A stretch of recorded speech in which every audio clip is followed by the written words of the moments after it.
Science की दुनिया की तरफ से कदीर कुरैशी और हसान आपकी खिदमत में हाजिर हैं। और आज हमारी बहुत खुशकिस्मती है कि हमारे साथ सलमान हमीद साहब हैं, जो कानाती स्टूडियोज के नाम से साइंस कम्युनिकेशन का और ख़ास तौर पे एस्ट्रोनॉमी के हवाले से इंफॉर्मेशन लोगों तक पहुंचाते हैं। और उर्दू में इनका काम जो है बहुत मकबूल है। बहुत से पाकिस्तान में बच्चे, बड़े, बूढ़े सब इनके जो प्रोग्राम है उनको बहुत शौक से देखते हैं। और पाकिस्तान में एस्ट्रोनॉमी के हवाले से जो बहुत बड़े बड़े नाम हैं साइंस कम्युनिकेशन के हवाले से, उनमें सलमान साहब का नाम गालिबन सर फहरिस्त है। तो सलमान साहब, welcome and thank you very much for your time. बहुत बहुत शुक्रिया मुझे इनवाइट करने का। और मैं साइंस की दुनिया का मैं I am a fan. I mean आप लोग जो हैं बहुत ज़बरदस्त काम कर रहे हैं, तो I really thank you. Appreciate it. Thank you. तो सलमान साहब, पहले तो ये बताइए कि हम शुरू करते हैं कि आपका साइंस में दिलचस्पी कैसे हुई। तो वैसे तो मैं कहता वो जो हमेशा से जवाब देता बचपन से ही शौक था। लेकिन ओके। देखें, मैं कई दफ़ा मैंने इस चीज़ का जिक्र किया, बल्कि बहुत लोग जो हैं वो बोर हो चुके हैं इस कहानी से। लेकिन थोड़ा सा तो शौक था शुरू में। आई मीन आई थिंक वो हम्म। तो साइंस फिक्शन का भी शौक था और साइंस का भी था। मैं वो कराची में पला बड़ा, तो टंकी के ऊपर जाके जो है वो रात को सितारे देखने का कि कि अच्छा चलें वो राइट। देखें। लेकिन ये नहीं पता था कि एस्ट्रोनॉमी जो है वो एक प्रोफेशन भी हो सकती है। राइट, आपको जो हम्म। है मिसालें चाहिए होती हैं। तो आपने जैसा कायनात स्टूडियोज़ का जिक्र किया जिसमें हम वीडियोस बनाते हैं, उसमें जो एक मकसद है वो ये है कि क्योंकि मैंने डिग्री एस्ट्रोनॉमी में हासिल की, तो अगर कोई और देखता है कि खासतौर से पाकिस्तान में कि यार अगर ये बंदा डिग्री हासिल कर सकता है तो मैं भी कर सकता हूँ। राइट, आई मीन आपको एक वो होता है कि एस्ट्रोनॉमी जो है वो एक्सेसिबल है। तो मेरे लिए एक लिहाज से ये कार्ल सेगन, जो मेरा ख्याल है कि दुनिया के हिसाब से उसने साइंस को ट्रांसफॉर्म किया, और उसने ख़ास तौर से पूरी एक जनरेशन है जो एस्ट्रोनॉमर्स की, जो 80s और 90s में पली बड़ी, जो राइट। एजुकेशन हासिल की, वो एस्ट्रोनॉमी में गए तो पाकिस्तान में। और ये पुराने ज़माने की बात है जब आपके पास टेलीविज़न के एक दो चैनल थे। दूसरा चैनल पाकिस्तान में PTV 2 शुरू हुआ था, तो बड़ी बात थी। लेकिन PTV 1 पे रात के वक्त अ, 1 घंटे के लिए वो कॉस्मोस जो है वो 1984 में दिखानी शुरू की थी। शो जो था वो 1980 का था, लेकिन पाकिस्तान में वो 84 में आई थी। तो वो उसकी पहली किस्त देखी थी, मुझे पता भी नहीं था कि वो डॉक्यूमेंट्री है, लेकिन उसकी पहली किस्त देखी। और उसमें जो स्केल की बात की कायनात के, उसमें जो डीप टाइम के अरबों सालों की बात है और किस तरह से हम उससे कनेक्टेड हैं, उसने एक लिहाज से मेरी ज़िंदगी की डायरेक्शन बदल दी। राइट, तो राइट। और उस वक्त मैं नवीं जमात में था, 9th क्लास में था। और वो टाइम बड़ा अच्छा था, क्योंकि उस वक्त आप डिसाइड कर रहे होते हैं प्री इंजीनियरिंग, प्री मेडिसिन, या कॉमर्स में, या वो सारे फैसले जो होते हैं वहाँ पे ज़रा जल्दी से हो रहे होते हैं। तो उसने शौक जो है वो जेन्यूनली डेवलप किया। और वहाँ से फिर आई मीन उसके बाद काफ़ी टाइम लगता है, उसके कोई 16 साल के बाद जो है मैंने PhD हासिल की। और दरमियान में बहुत सारे अप्स एंड डाउन्स हैं। मैं ये नहीं कहना चाहता कि ये बड़ा एक लिनियर प्रोसेस है कि शौक हुआ और उसके बाद जाके जो है वो एस्ट्रोनॉमी PhD की। नहीं, बहुत सारे सेटबैक्स होते हैं, बहुत सारे कॉम्प्लिकेशंस होती हैं, बहुत सारे अच्छी चीज़ें भी होती हैं। तो उसके हिसाब से जो है, लेकिन अगर मैं कोई एक कह सकते हैं कि अगर आप एक मौका या टाइम, या आप वो पॉइंट करना चाहते हैं कि कहाँ पर जेन्युइनली जो है साइंस का शौक डेवलप हुआ, वो कॉस्मोस की वजह से था। और कॉस्मोस की भी पहली किस्त, और इसी वजह से ये मोटिवेशन है कि मेरा ख्याल है कि वीडियो, हम भी इस वक्त वीडियो के ऊपर बात कर रहे हैं, इस जी किस्म जी। की चीज़ें जो हैं वो they actually make a difference, they can make a difference I know लोगों की राइट। ज़िंदगी। राइट। राइट। तो पाकिस्तान में खास तौर पे एक सोच होती है पेरेंट्स की भी और अक्सर बच्चों की भी कि साहब, अगर आपको कामयाब होना है तो आप या डॉक्टर बने या इंजीनियर बने। तो एस्ट्रोनॉमी का शौक जो है वो एज पैशन तो बहुत से लोगों में होता है, लेकिन एज ए प्रोफेशन उसको सेलेक्ट करना, तो आपको कोई अपोजिशन का सामना करना पड़ा था इसके लिए। अब यार ये देखें, अब ये बात जो है वो हालांकि है तो पुरानी, लेकिन वो वापस मेरे खानदान पे जाएगी। लेकिन नहीं, आई मीन इट्स, आपने बिल्कुल सही बात की। खास तौर से उस जमाने में यही ऑप्शंस थे, लाइक नो, हम्म। ये था कि आप इंजीनियर बनेंगे या डॉक्टर बनेंगे, या उस जमाने में एमबीए नया नया शुरू हुआ था जरा जोर के। अम, यस। तो बिल्कुल अपोजिशन थी, और यही इसमें होती है कि ठीक है, शौक है, अच्छी बात है। मेरे पेरेंट्स जो हैं पढ़ने के लिए बहुत ज़्यादा, कि अच्छा कोई भी किताब पढ़नी है, ना किताबों के सिलसिले में, किताब खरीदने के सिलसिले में कभी कोई रिस्ट्रिक्शन नहीं थी। किताबें आप जितनी वो करें। लेकिन एक और एन आई और आप, आई मीन सोच भी सकते हैं ना कि क्यों, क्योंकि वहाँ पर पाथ्स नहीं है कि अगर आप एस्ट्रोनॉमी करेंगे तो आप कहाँ जाएंगे, क्या करेंगे उसके साथ। तो राइट। इट्स अंडरस्टैंडेबल कि एक वो होता है कि अच्छा ठीक है ये शौक है, लेकिन अब शौक आपका हो गया, लेकिन अब आपकी जब डिग्री की बारी आई है तो अब आप राइट। सीधे हो जाएं, राइट। सही। तो यहाँ पर यह है कि मेरे पास फॉर वेरियस रीजंस मैं जो हूँ वो, उसके बाद मुझे अमेरिका आना पड़ा। उस ज़माने में हालात भी ज़रा मिड एटीज़ में काफ़ी ख़राब थे, कराची में भी और बाकी जगहों पर भी, तो कॉलेजेस वगैरह काफ़ी बंद होते थे। तो यहाँ पे प्रिविलेज आ जाता है कि एक मौका था कि आप जो हैं वो अमेरिका आ सकते हैं। तो जब मैं अमेरिका आ रहा था तो मैं कंप्यूटर साइंस के लिए आया था। वो क्योंकि उस वक्त जो है मुझे वो, अगर मैं कहता मैं एस्ट्रोनॉमी के लिए आ रहा हूँ तो ज़रा इजाज़त नहीं मिलती, तो मैं कंप्यूटर साइंस के लिए आया था। राइट। और टू बी ऑनेस्ट मुझे खुद नहीं पता था।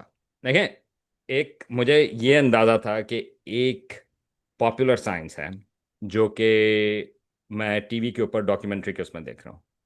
और सही। उसके बाद मैंने इतना पढ़ लिया था कि मुझे ये पता था कि असल में जो रिसर्च एस्ट्रोनॉमी है वो ये नहीं है जो टीवी के ऊपर आ रही है, राइट। तो मुझे ये नहीं पता था कि, अभी तो मुझे बड़ा शौक है, लेकिन जब मैंने वहाँ पर जाके कोर्सेज लेने शुरू करने हैं, ख़ास तौर से फिज़िक्स और मैथ के या इधर उधर के, तो क्या मेरा शौक जो है वो बचेगा एक्चुअल रिसर्च एस्ट्रोनॉमी से, या एक्चुअल जो सही। कोर्स वर्क है, वर्सेस के ये जो पॉपुलर एस्ट्रोनॉमी है।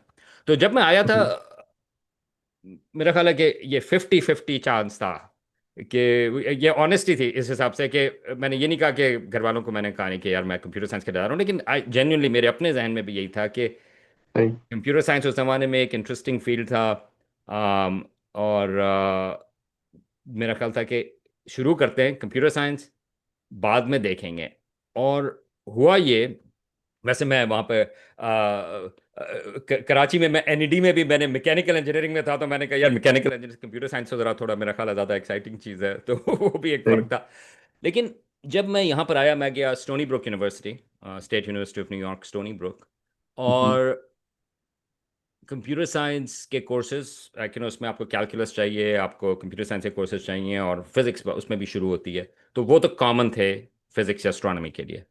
लेकिन मुझे सही। ये पता चला कि मैं ज़्यादा टाइम जो है वो अर्थ एंड स्पेस साइंसेस की जो बिल्डिंग थी, उसकी जो लाइब्रेरी थी, मैं वहाँ पर गुजार रहा था, राइट। अभी मैंने इंट्रो का कोर्स नहीं लिया था क्योंकि वो सेकंड सेमेस्टर से शुरू होते थे। तो वहाँ पे जो है, मैंने कहा यार जी मज़ा तो जो है मुझे वो वहाँ पर आ रहा है। तो अब सेकंड सेमेस्टर में मैंने एस्ट्रोनॉमी को डबल मेजर लिया। और मुझे याद है कि मैंने वालिद साहब से बात की, उन्होंने कहा कि हाँ अच्छा ठीक है आप डबल मेजर ले लें, लेकिन देखें कंप्यूटर साइंस को नहीं छोड़ना। मैंने कहा सही। बिल्कुल कोई फिक्र की बात नहीं। मगर 2 सेमेस्टर्स के बाद, क्योंकि एस्ट्रोनॉमी के लिए आपको फिजिक्स की डिग्री चाहिए, राइट। और मुझे जो वहाँ पर पता चलना शुरू हुआ कि स्टोनी ब्रुक जो है वो कंप्यूटर साइंस में बहुत अच्छा स्कूल था, और फिजिक्स में बहुत अच्छा स्कूल था।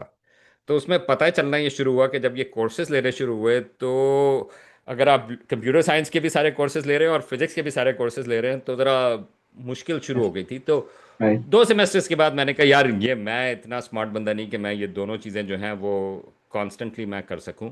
तो मैंने कहा कि असल में जो मेरा शौक है वो एस्ट्रोनॉमी की तरफ है, तो फिजिक्स का मैं मेजर उठा लेता हूँ। तो फिर वो एक और मुझे कॉल, उस ज़माने में ज़रा अच्छी बात ये थी कि वो कॉल बड़ी एक्सपेंसिव होती थी। राइट। तो राइट। वो 1.5-2 मिनट के बाद, 2-3 मिनट के बाद जो है आपको कह रहे यार ये ज़रा मैं फ़ोन रख दूँ, तो वालिद साहब को दोबारा से फ़ोन किया था, उनको बताया था कि वो मौसम मौसम ठीक है वहाँ पे, सब कुछ ठीक चल रहा है। फिर मैंने कहा कि अच्छा यार, वो एक चीज़ बतानी थी कि मैंने कंप्यूटर साइंस को ड्रॉप कर दिया और फिज़िक्स को जो है वो डबल मेजर ले लिया। तो हम्म आप सोच सकते हैं कि अभी लाकिनो तो वो थोड़ी सी चैलेंजिंग चीज़ थी। और जब मेरा अंडर ग्रेजुएट हो गया था फिजिक्स और एस्ट्रोनॉमी में, तो फिर उसके बाद मेरी दोबारा से बात हुई थी। उन्होंने कहा कि अच्छा चलो, ये तो शौक पूरा हो गया, अब हम्म, आप जो है वो नॉर्मल चीज़ कर लें। तो फिर वो सही। उसके बाद फिर पीएचडी में दाखिला हो गया। फिर पीएचडी के बाद जो तो तो वो स्केल जो है वो चलते रहते हैं। तो मगर इट्स अंडरस्टैंडेबल मेरा कि क्यों उनकी मुश्किल है। और अगर आप एस्ट्रोनॉमी में पीएचडी भी कर लें, क्या आपको नौकरी मिलेगी? आई मीन देखें, जो एग्जैक्टली राइट। कंडीशंस हैं उसमें, लाइक्लीहुड कि आपको फैकल्टी पोजीशन मिले वो हम्म काफी कम है, लाइक वन थर्ड एग्जैक्टली। या वन फोर्थ या वट एवर, राइट, तो आई जी। थिंक उस लिहाज से ये चीजें जो हैं ये कॉम्प्लिकेटेड होती हैं। मगर आई वाज लकी कि इस चीजों में चलते चले गए। आप कह जी रहे मेरा थे कि एक्चुअली, मैंने यस, मैंने उसे उसने संग उसने मुझे प्लीज। छोड़ा। क्या चीज? आप कह रहे थे कि मैंने उसे नहीं छोड़ा, उसने मुझे छोड़ दिया। इस तरह भी कह सकते हैं, राइट। शायद सही। वो मान जाते। तो मेरा नेक्स्ट जो अगला सवाल था वो यही था कि फैकल्टी की पोजीशन लेना तो है, वो तो काफी चैलेंजिंग होता है, खासतौर पे इन फील्ड्स में जिनका डायरेक्ट ताल्लुक इंडस्ट्री से नहीं है। तो आपको मतलब आपकी ये पहले से तय था आपके जहन में कि मुझे टीचिंग ही करनी है? अगेन, पहले से मतलब यह है कि जब मुझे एस्ट्रोनॉमी का शौक हुआ तो उसके बाद तय हो गया था। उससे पहले तो मेरा अच्छा। वही ख्याल था कि कंप्यूटर साइंस करेंगे या एस्ट्रोनॉमी करेंगे राइट। या इंजीनियरिंग करेंगे। लेकिन राइट। जब एस्ट्रोनॉमी की बात आई तो मेरे लिहाज से, मेरे ख्याल में जो ट्रजेक्टरी थी वो फैकल्टी पोजीशन की तरफ थी। और एक लिहाज से मैंने बिल्कुल ट्रेडिशनल ट्रैक लिया कि फिजिक्स और एस्ट्रोनॉमी में अंडर ग्रेजुएट, मास्टर्स फिजिक्स और एस्ट्रोनॉमी में, और फिर पीएचडी जो है वो एस्ट्रोनॉमी में, बेसिकली एस्ट्रोफिजिक्स के हिसाब से, राइट। और वो बिल्कुल। ऑब्जर्वेशनल एस्ट्रोनॉमी थी। जहाँ पर पाथ बदलना शुरू हुआ, और वो हो सकता है कि बहुत सारे लोगों को ना पता हो ये बात, लेकिन वो ये थी कि जब मेरी पोस्ट डॉक हुई तो पोस्ट डॉक्टरेट पोजीशन थी। तो वो एक और, अभी जो मैं कहता कि बहुत सारे आपके पास जो हैं ज़िंदगी में वो फोर्क्स आते हैं आपके पास, जो है हमने रास्ते में जो हैं वो दो मुख्तलिफ रास्ते होते हैं। तो एक मेरे पास ऑप्शन थी प्योर रिसर्च की, राइट। और ये जो बाद में एक टेलीस्कोप भी ऊपर गई स्पिट्जर के नाम से, ये इंफ्रारेड टेलीस्कोप थी। ये जिस तरह की हबल स्पेस टेलीस्कोप है, उसी तरह की टेलीस्कोप थी उसी ज़माने में, उसके थोड़े अरसे के बाद। मगर वो इंफ्रारेड में काम करती थी, जो अब जेम्स वेब करती है। तो ये उसकी पहली जनरेशन की स्पिट्जर टेलीस्कोप थी। तो वो सही। उस वक्त लॉन्च हो रही थी, अराउंड एक्सपेक्टेड थी अराउंड 2000 2001, थोड़ी सी डिले हो गई। तो वो नासा का मिशन था। तो सही। उनको बहुत सारे साइंटिस्ट चाहिए थे जो उसका जो डेटा है जब वो आएगा उसको एनालाइज करें किस तरह से, प्योर रिसर्च। तो एक ऑप्शन जब मैं अप्लाई कर रहा था पोस्ट डॉक्टरेट पोजीशंस के लिए, मुझे पता था कि फैकल्टी पोजीशंस के लिए आपको डायरेक्ट नहीं जा सकते, पीएचडी के बाद आपको पोस्ट सही। डॉक करनी है। ये सही। एक ऑप्शन थी। और इनका जो सेंटर था वो कैलटेक में था, यहाँ पे कैलिफोर्निया में। हम्म लेकिन थोड़ा सा जो मेरा इंटरेस्ट डेवलप होना शुरू हुआ था, तो मेरी पीएचडी जो है मैंने न्यू मैक्सिको में की थी, न्यू मैक्सिको स्टेट लास क्रूसेस में। वहाँ पे साउथ वेस्ट में अमेरिका के टेलीस्कोप्स वगैरह वहाँ पे काफ़ी अच्छी होती हैं। एक इंटरेस्ट जो डेवलप होना शुरू हुआ था वो हुआ था थोड़ा सा इंटरडिसिप्लिनरी, कि लोग साइंस के बारे में सोचते कैसे हैं। तो एक और पोजीशन जो है जो ईस्ट कोस्ट पर, यहाँ पर अमेरिका के ईस्ट कोस्ट के ऊपर, यहाँ पे स्मिथ कॉलेज है लिबरल आर्ट्स, और यूनिवर्सिटी ऑफ मैसाचुसेट्स एमर्स में, इनकी एक जॉइंट पोजीशन थी कि आप अपनी रिसर्च भी करते रहें, लेकिन 50% टाइम जो है वो आप एक क्लास डेवलप करें जिसका टाइटल था एस्ट्रोनॉमी एंड पब्लिक पॉलिसी। तो बड़ी स्पेसिफिक किस्म की। और तो आई वॉज लकी कि मेरा थोड़ा सा शौक न्यू मैक्सिको में डेवलप होना शुरू हुआ था जब मैं वहाँ पे टीए कर रहा था, कुछ टीचिंग असिस्टेंट था कुछ क्लासेस के लिए। लेकिन फिर मुझे ये पोजीशन मिली। तो एक लिहाज से ये दो मुख्तलिफ किस्म की पोजीशंस थी। एक में आपको पढ़ाना बिल्कुल नहीं, प्योर रिसर्च। और एक में ये था कि आप ये क्लास डेवलप कर रहे हैं जो कि इंटरडिसिप्लिनरी है, कि एस्ट्रोनॉमी का पॉलिसी से क्या लिंक है, उसकी फंडिंग किस तरह से होती है, और साथ में आप रिसर्च कर सकते हैं, राइट, लाइक यू नो। हम्म, तो इसके बारे में मैंने काफ़ी सोचा था, फिर मैंने कहा कि नहीं, ये ज़रा इंटरेस्टिंग लग रहा है। हालांकि यहाँ पे ठंड भी ज़्यादा थी, मैं तो गर्मी के मौसम की तरफ ज़्यादा कोशिश कर रहा था, कैलिफोर्निया की जी, तरफ। यहाँ पे ठंड भी ज़्यादा थी, मैंने कहा यार मैं आऊँ कि ना आऊँ, लेकिन यहाँ पर मैं आ गया। तो उस जब मैं यहाँ पर आया और ये क्लास डेवलप की, मुझे तो पता भी नहीं था कि लिबरल आर्ट्स कॉलेज होते क्या हैं। इसकी मुझे डेफिनेशन जो है उस जमाने में, नया वो इंटरनेट जो है, ये 2000 के आसपास जो है, वो ज़रा चेक करना पड़ा था। पता नहीं कौन सी गूगल था या याहू था, कि लिबरल आर्ट्स कॉलेजेस क्या होते हैं। और हम्म, लेकिन जब मैं यहाँ पर आया और वो क्लास डेवलप की, तो फिर मुझे काफ़ी इंटरेस्ट हो गया था इंटरडिसिप्लिनरी साइंसेस में। तो जब मेरी फैकल्टी पोजीशन की बात आई, तो वो फिर मैं अप्लाई ही यूनिवर्सिटी पोजीशंस के लिए नहीं, बल्कि लिबरल आर्ट्स कॉलेजेस की तरफ जा रहा था। तो एक लिहाज से अच्छा, अच्छा। डायरेक्शन जो है वो थोड़ी सी बदल गई थी उस हिसाब से। तो लिबरल आर्ट्स कॉलेज में एक जो अर्ज होती है रिसर्च की और पब्लिकेशंस की, वो आपको ज्यादा चैलेंजिंग लगती है या वो आपका काम ठीक ठाक चलता रहता है? नहीं, क्योंकि यहाँ पे आपको टीचिंग जो है वो काफ़ी सीरियसली लेते हैं, राइट, और अच्छा, आपको मुख्तलिफ किस्म की क्लासेस पढ़ाते हैं। तो आई सही। वॉज लकी कि जब मेरी पोस्ट डॉक ख़त्म हुई, अ, उसके बाद मुझे क्लियर नहीं था कि किस किस्म की पोजीशन मिल सकती है। तो हैम्पशायर कॉलेज, यहाँ पर पाकिस्तान के लिए जो एक बहुत अहम कनेक्शन मौजूद है, वो जो इंटेलेक्चुअल थे इकबाल अहमद, वो हैम्पशायर कॉलेज में पढ़ाते थे। तो अच्छा, जब तक, लेकिन मैं इंटरेस्टिंग। आया वो उनका इंतकाल हो चुका था उस वक्त तक। मगर हम हैम्पशायर कॉलेज का जो सबसे बड़ा लेक्चर है, वो इकबाल अहमद लेक्चर है। वो हर साल में एक होता है, तो उसकी काफ़ी, उनका इंटरेस्टिंग। वहाँ पर नाम बहुत है। सही। तो मुझे वहाँ पर एक पोजीशन मिली जो कि इनहेरेंटली एक इंटरडिसिप्लिनरी पोजीशन थी। वो थी इंटीग्रेटेड साइंस एंड ह्यूमैनिटीज़। और वो नई पोजीशन उन्होंने की थी, ये एक एंडाउड पोजीशन थी। मतलब ये है कि ये उनको पता नहीं था कि किस तरह से उसकी डायरेक्शन होगी। खाली राइट, ये था राइट। कि ऐसा साइंसदान जो इंटरेस्टेड है ह्यूमैनिटीज़ की तरफ जाने में, या कोई ह्यूमैनिटीज़ का पर्सन जो इंटरेस्टेड है साइंस की तरफ जाने में। तो आई वाज लकी कि वो नौकरी मिली। तो फिर अगेन शुरू में तो मैं एस्ट्रोनॉमी की पब्लिकेशंस मेरी चलती रहीं, क्योंकि बहुत सारा डेटा भी था, लोगों के साथ कोलैबोरेशंस भी थी। लेकिन आहिस्ता आहिस्ता मेरी रिसर्च का वहाँ पर जो फोकस था वो बदलना शुरू हुआ।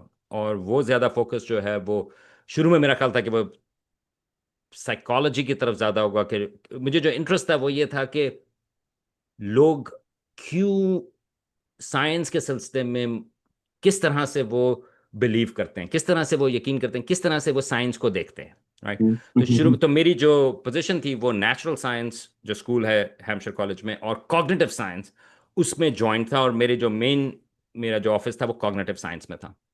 लेकिन जब इंटरेस्टिंग। मैंने उस पर काम करना शुरू किया, तो और कुछ अपने इंटरेस्ट की भी बात होती है, मुझे सोशल साइंसेस की तरफ जो है वो ज़्यादा दिलचस्पी होती चली गई। और उसके बाद जो मेरी पब्लिकेशंस हैं, जो 2010 के बाद से हैं या 2008-9 के बाद से हैं, वो ज़्यादा जो हैं वो इंटरडिसिप्लिनरी पब्लिकेशंस हैं, जो सोशल साइंसेस से डील करती हैं, rather than pure research astronomy. सही। और फिर ज़्यादातर काम जो है मेरा, जो अपना रिसर्च का है, वो उस डायरेक्शन में गया। लेकिन क्योंकि मुझे शौक था एस्ट्रोनॉमी का हमेशा से, खासतौर से कम्युनिकेशन का, क्योंकि कार्ल सेगन मेरे लिए जो है हीरो, वो जो बात होती है, वो आइंस्टाइन कभी नहीं था।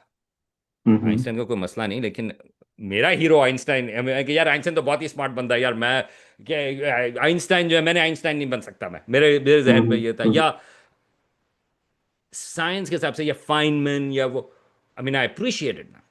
राइट। मगर जो मेरे लिए जो हीरो था वो कार्ल सेगन था। और कार्ल सेगन मेरे लिहाज से वो ये था कि ना सिर्फ वो साइंस कम्युनिकेट करता था, मगर साइंस की कॉन्टेक्स्ट, के सोसाइटी में साइंस कैसे काम करती है। तो ये जो मेरी रिसर्च थी कि साइंस लोग किस तरह से समझते हैं, वो पार्टली उससे इंस्पायर्ड थी, और पार्टली उसके बाद जो मैं कायनात स्टूडियोज की तरफ आया, या बाद में वीडियोस बनाने शुरू किए कायनात से पहले भी, वो इस वजह से थे कि मेरा ख्याल है कि साइंस कम्युनिकेशन, या इस किस्म के आइडियाज़ को पहुंचाना वो बहुत बेहद अहम है। तो इस वजह से तो पॉपुलर एस्ट्रोनॉमी की तरफ जो है मैं फिर भी मैं चलता चला गया, और उसका फ़ायदा ये था कि मैं अभी भी रिसर्च पेपर्स जो है एस्ट्रोनॉमी के पढ़ता हूँ, मैं फॉलो करता हूँ कि क्या नई चीज़ें आ रही हैं। तो उसके लिए आपको कटिंग एज आपको जो है वो उसके लिए ज़्यादा तैयार रहना पड़ता है। सही।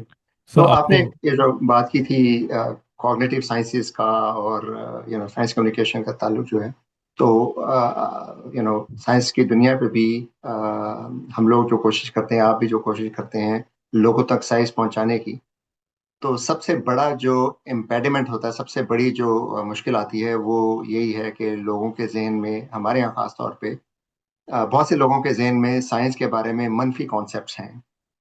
कुछ लोग जो हैं वो ये समझते हैं कि बस वो साइंसदान के मतलब जो उनको जहन में आता है वो लिख देते हैं, राइट? कोई मतलब वो अ, तो आप किस तरह से कम्युनिकेट करते हैं कि साइंस ट्रस्ट वर्दी है, साइंसदान जो कहते हैं वो ऐसे कोई बात बना के नहीं कहते, उसके पीछे बहुत सा डाटा होता है, और जब साइंस का कोई थ्योरी बनती है, नजरिया बनता है, तो वो सिर्फ उनकी जाती राय नहीं होती वो, और या ये कि वो सिर्फ वोटिंग से नहीं कर लेते कि अच्छा आपका क्या ख्याल, आपका ख्याल है, वो डाटा के बेस पे होता है। तो आप इस चीज को कैसे कम्युनिकेट कर सकते हैं लोगों से? ये अच्छा सवाल है, और ये मुश्किल है, राइट? आई मीन क्योंकि ये अक्सर आता है कि जी मेरी थ्योरी है, बाकी हर बंदे की जो है बिल्कुल। मेरी थ्योरी ये है कि मुझे मुझे राइट। ये ठीक नहीं लग रहा, राइट? और हाँ, आप राइट। सब लोगों को ये पता है कि कितना उसके अंदर कितनी फाउंडेशन जो है वो उसके नीचे चाहिए होती है। राइट। तो मेरी जो कोशिश होती है अ, वो ये है कि लेकिन दो दो चीज़ें हैं। एक तो ये है कि मेरी एक फाउंडेशनल बिलीफ इस चीज़ के ऊपर है कि लोग जो हैं वो लॉजिकल हैं, और वो हम्म। चाहते हैं कि वो लॉजिकल चीज़ों के ऊपर यकीन करें, हम्म। फाउंडेशनली है कि ना, कोई ये नहीं कहता कि राइट। मैं लॉजिकल नहीं हूँ, राइट? हम्म।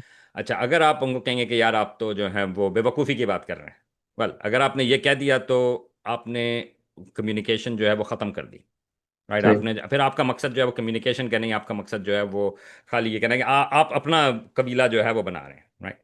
अच्छा, इसका हम्म। ये मतलब नहीं कि हर बंदा जो है वो बात ऐसे, कुछ लोगों से आपकी बात हो ही नहीं सकती, तो एक्सट्रीम राइट। एंड्स जो हैं उस पे तो आप नहीं कर सकते, लेकिन मकसद ये है कि सबसे ब्रॉड स्पेक्ट्रम जो है आप लोगों से किस तरह से बात करें, और ख़ास तौर से जो आपने बात की कि साइंस जो है उस पे कितनी एफर्ट लगती है और किस तरह से काम हो रहा होता है।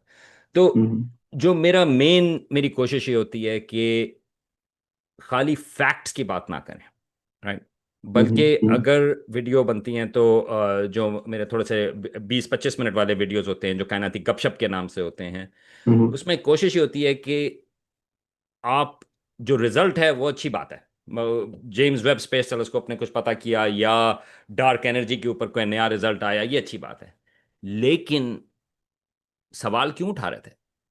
वो हम्म। क्या चीज थी जिसने, जो डिस्कवरी हुई है, किस सवाल ने उसको मोटिवेट किया?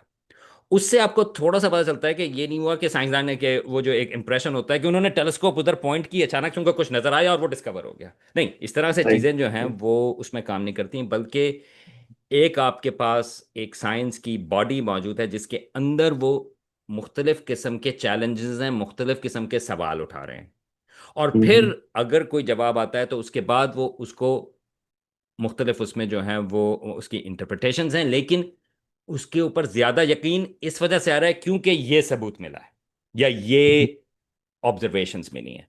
तो एक लिहाज से प्रोसेस जो साइंस का है उसको हाईलाइट करना जरूरी है जब हम साइंस कम्युनिकेशन कर रहे हों, ठीक और है। बड़ी कॉन्टेक्स्ट, राइट? तो उसकी मैं आपको एक मिसाल मैं ज़रा दे सकता हूं, जो कि एक लिहाज से जब मैं अभी सोच रहा हूं कि वो मिसाल परफेक्ट भी नहीं है, क्योंकि लोग हमेशा बात करते हैं बिग बैंग की, राइट? आई मीन वो तो एक हम्म। बहुत एक सब छोटा एक हिस्सा है एस्ट्रोनॉमी का, राइट? I mean right. लोगों को जो है राइट। सबसे जो बड़े सवाल होते हैं कि जिंदगी कैसे शुरू हुई या बिग बैंग कैसे हुई, या ठीक है, लेकिन बहुत सारे 90%, 99% एस्ट्रोनॉमी जो है उसका बिग बैंग से कोई ताल्लुक नहीं। मतलब ये कि ताल्लुक है राइट। कि क्योंकि कायनात शुरू हुई, एक लिहाज से तो हम सबका ताल्लुक है, लेकिन अगर आप हम्म, सितारों की बात कर रहे हैं, अगर आप कहकशाओं के स्पाइरल आर्म्स कैसे मूव होते हैं, जब एक दूसरे से कहकशाएं टकराती हैं, सितारे कैसे बनते हैं, या क्या हो रहा है, या एक्सोप्लैनेट्स क्या, उसमें आप बगैर बिग बैंग की बात करें आप बिल्कुल आराम से बात कर सकते हैं, सही राइट।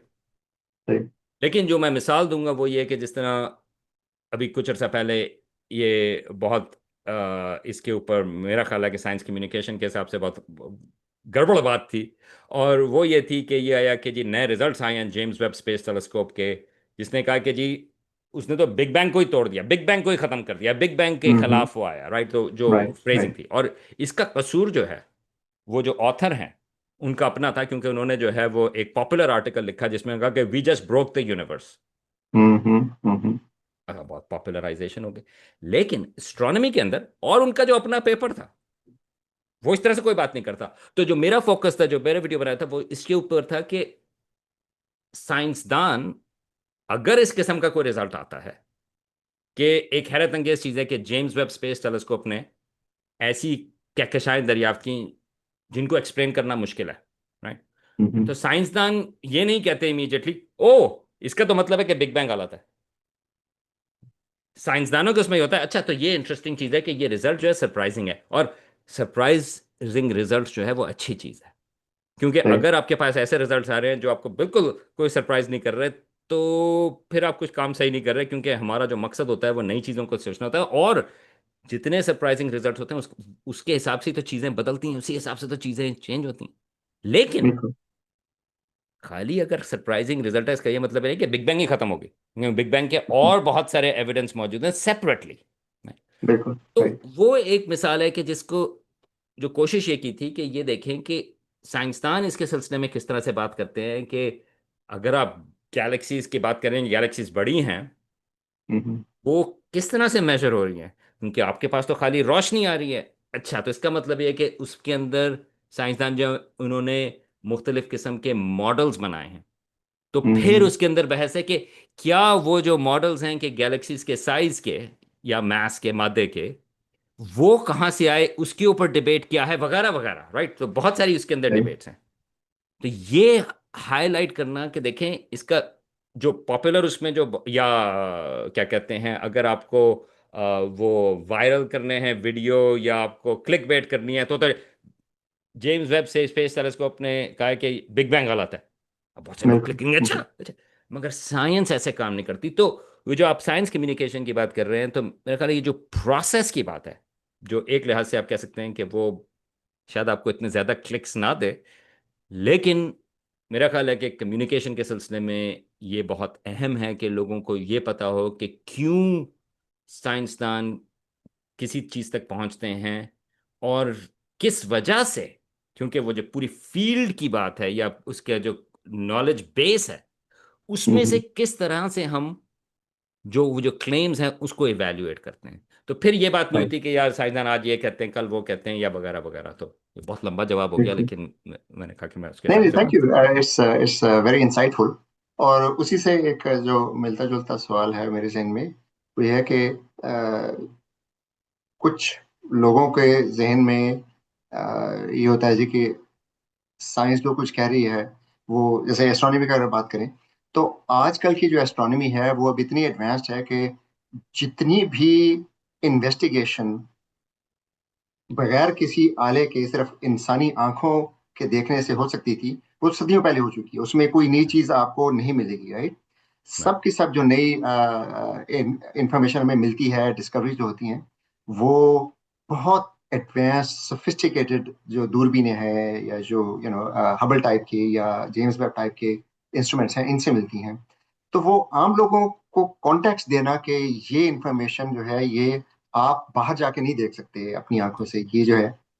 तो फिर लोगों के जहन में लोग जो सूडो साइंटिस्ट होते हैं, उन्होंने ये शक डाला हुआ है कि वो जी साइंसदान ये जो तस्वीरें दिखाते हैं इसमें अपनी मर्जी के रंग डाल देते हैं, अपनी मर्जी के वो ग्राफिक डाल देते हैं। और वो अक्सर ये सवाल आता है कि ये तस्वीर किसने ली, राइट। तो इस किस्म के जो शकूक हैं, उनको आप कैसे एड्रेस करते हैं? वैसे इसमें एक छोटी सी बात है कि जो चीज़ें आप देख सकते हैं अपनी आंख से, वो वाली चीज़ें कब मान रहे हैं वो लोग। हमें वो तो ये भी कह देते हैं कि अर्थ फ्लैट है, वो तो आप आंख से देख सकते हो अपनी। नहीं, और वो राइट। स्पेस नहीं है, वो तो आप अपनी आंख से देख सकते हो। तो ऐसा नहीं है कि जो अपनी आंख से देख सकते हो आप चीज़ें, वो मान लेते हैं, वो भी नहीं मानते। लेकिन खैर। राइट। देखिए, मैं उसी तरह से कहूंगा कि ज्यादातर लोग जो हैं वो इसमें ठीक होते हैं। राइट, आई मीन जो सेंसेशनल चीजें हैं, सवाल ये है कि उसको लोग कैसे देखते हैं। राइट। हम्म, तो मेरा कहने का मकसद ये है कि कुछ लोग हैं जो इसके ऊपर पैसे बनाते हैं। राइट, अब जैसे मैंने कहा क्लिक बिल्कुल। बेट के सिलसिले में, या ज़मीन फ्लैट है, या बहुत सारे चैनल्स हैं जो इस किस्म की प्रोवोकेटिव चीज़ कहते हैं, हम्म, और वो ट्रैफिक जो है वो उनकी वेबसाइट की तरफ जाएगा। राइट। और ये मैं आई मीन कुछ साइंसदान भी कुछ इस किस्म की चीज़ें कह देते हैं। आवी लोग जो हमेशा मैंने क्लेम करते हैं कोई वो है, तो वो मैंने भी है। उसको राइट। या अभी हसन ने जो है वो सबीन हॉफस्टेडर अभी उनके वीडियो की बात की, मेरा ख्याल है वो भी इसी डायरेक्शन में आती हैं कि चीज़ें वो कहें। तो जिन लोगों को पता है इन लोगों के बारे में, मैं डिटेल्स में नहीं जाना चाहता, मैं तो खाली मैं रेफर कर रहा हूँ। लेकिन बहुत सारे लोग हैं जो आप सूडो साइंटिस्ट की बात कर रहे हैं कि वो इस किस्म की चीज़ें कहते हैं। अब सवाल यह है साइंस कम्युनिकेशन के हिसाब से कि, और ये बहुत मुश्किल चीज़ है कि एज अ कम्युनिकेटर क्या आप ये बेट लें कि आप जो हैं वो उनको जवाब दें, उनके जवाब से आपने उनको और हाईलाइट किया। राइट। और एक लिहाज से आपने उनको भी बूस्ट दिया, आपने उनको अटेंशन दी। राइट। ये बहुत पुराना मसला है, ये एक नया मसला नहीं है, लेकिन अब एग्जैक्टली। इंटरनेट के ज़माने में ये और ज़्यादा हो गया है। अच्छा, तो इसमें सवाल ये उठता है कि जो लोग कहते हैं कि मैं इनसे हामी हूं, वो क्या कह रहे हैं। Right? तो एक लिहाज से सोचने की चीज़ ये है कि अगर आप ये जो पाकिस्तान में उर्दू के पहले होते थे, अब तो अखबार पता नहीं कितने लोग पढ़ते हैं, लेकिन वो सनसनीखेज अखबार होते थे जिसमें जो वो खबरें होती थी वो अजीब व गरीब किस्म की होती थी। ठीक है, यहाँ पे राइट। अमेरिका में वो टैबलॉइड्स कहलाते हैं, जिसमें वो कि जी वो फलाना मरीख के ऊपर फलानी सिविलाइजेशन मिल गई, ये मिल गया, वो मिल गया। राइट। यप। हम्म अब लोग जो हैं वो देखेंगे, उनके अपने लिए वो इतनी, उनकी अपनी को जिंदगी को वो इम्पैक्ट नहीं करता। राइट, वो ये चीज़ है, लेकिन एक एंटरटेनिंग चीज़ है। ये उसी तरह राइट। से हॉरोस्कोप्स की बात कर ले, या साल के आखिर में वो जो होता है कि अगले साल क्या होगा। राइट। अब आप ये नहीं कहते कि अच्छा ये मुझे मिल गया, ये जो प्रोडिक्शंस आ रही हैं ये मैं चेक करूंगा, ये किस फलाने साइकिक ने कहा है कि अगले साल जो है वो हुकूमत बदलेगी या नहीं बदलेगी, या वट एवर। राइट। लेकिन एक एंटरटेनिंग चीज़ है। हम कहते हैं हाँ मैंने देखा था, आप हॉरोस्कोप से बिलीव करते हैं, हाँ मैंने देखा, चेक किया। राइट। तो लेकिन आपका जेन्युइनली इम्पैक्ट, वो लोग जो हैं वो उसको इम्पैक्टफुली नहीं सोचते। चीजें वहां पर इम्पैक्ट करती हैं जब एक्चुअल ताल्लुक होता है आपकी जिंदगी के ऊपर इम्पैक्ट करने का। Covid, vaccinations. राइट। ओके, उधर जो है इस किस्म की चीजें जो है वो इम्पैक्ट करना शुरू कर देती हैं, और आपको उसको काउंटर करना जरूरी होता है। तो मेरा जो एक लिहाज से मेरी कोशिश ये होती है कि ज्यादातर लोगों को ना इस किस्म के इसमें जो है अगर आप उनको इग्नोर कर दें, और ये कंट्रोवर्ट आई मीन, ये नहीं हर बंदा जो है वो इससे एग्री नहीं करता, मैं तो खाली कह रहा हूँ कि ये मेरी जो अप्रोच है इस सिलसिले में कि बहुत के हर जो बंदा वहाँ पे एस्ट्रोनॉमी के सिलसिले में सूडो साइंस की बात कर रहा है, I don't take them on. अगर वो कमेंट भी करते हैं कि बल्कि, और ये बड़ी मुश्किल चीज़ होती है क्योंकि कमेंट्स वगैरह में आपके पास जबरदस्त जवाब मौजूद होता है। आप कहते हैं कि हाँ मैं अभी इनको बताता हूँ यहाँ पर मैं रिस्पॉन्ड करके। तो राइट। मेरा जो एक प्रिंसिपल है कमेंट्स के सिलसिले में चैनल के ऊपर, वो ये है कि अगर कोई नेगेटिव कमेंट है और मैं गुस्से में हूँ, राइट, लाइक तो कोई देखिए, एक दिन ले लें, अगले दिन आके आप सोचें कि क्या आपने जवाब देना है या नहीं देना। राइट। अच्छा, अब इसमें बैलेंस है क्योंकि कुछ लोग जेन्युइनली सवाल उठाते हैं, इंगेज के, they are really puzzled by it. Right. Solar system के मूवमेंट के सिलसिले में लोगों का होता है कि मुझे एक मशहूर एक वीडियो है कि जी वो स्पायरल की फॉर्म में जा रहा है वगैरह वगैरह, या कुछ ऐसे सवाल उठते हैं जो कि जेन्युइनली लोगों में मिसकंसेप्शन है या उसकी इंटरप्रिटेशन के उसमें ही है।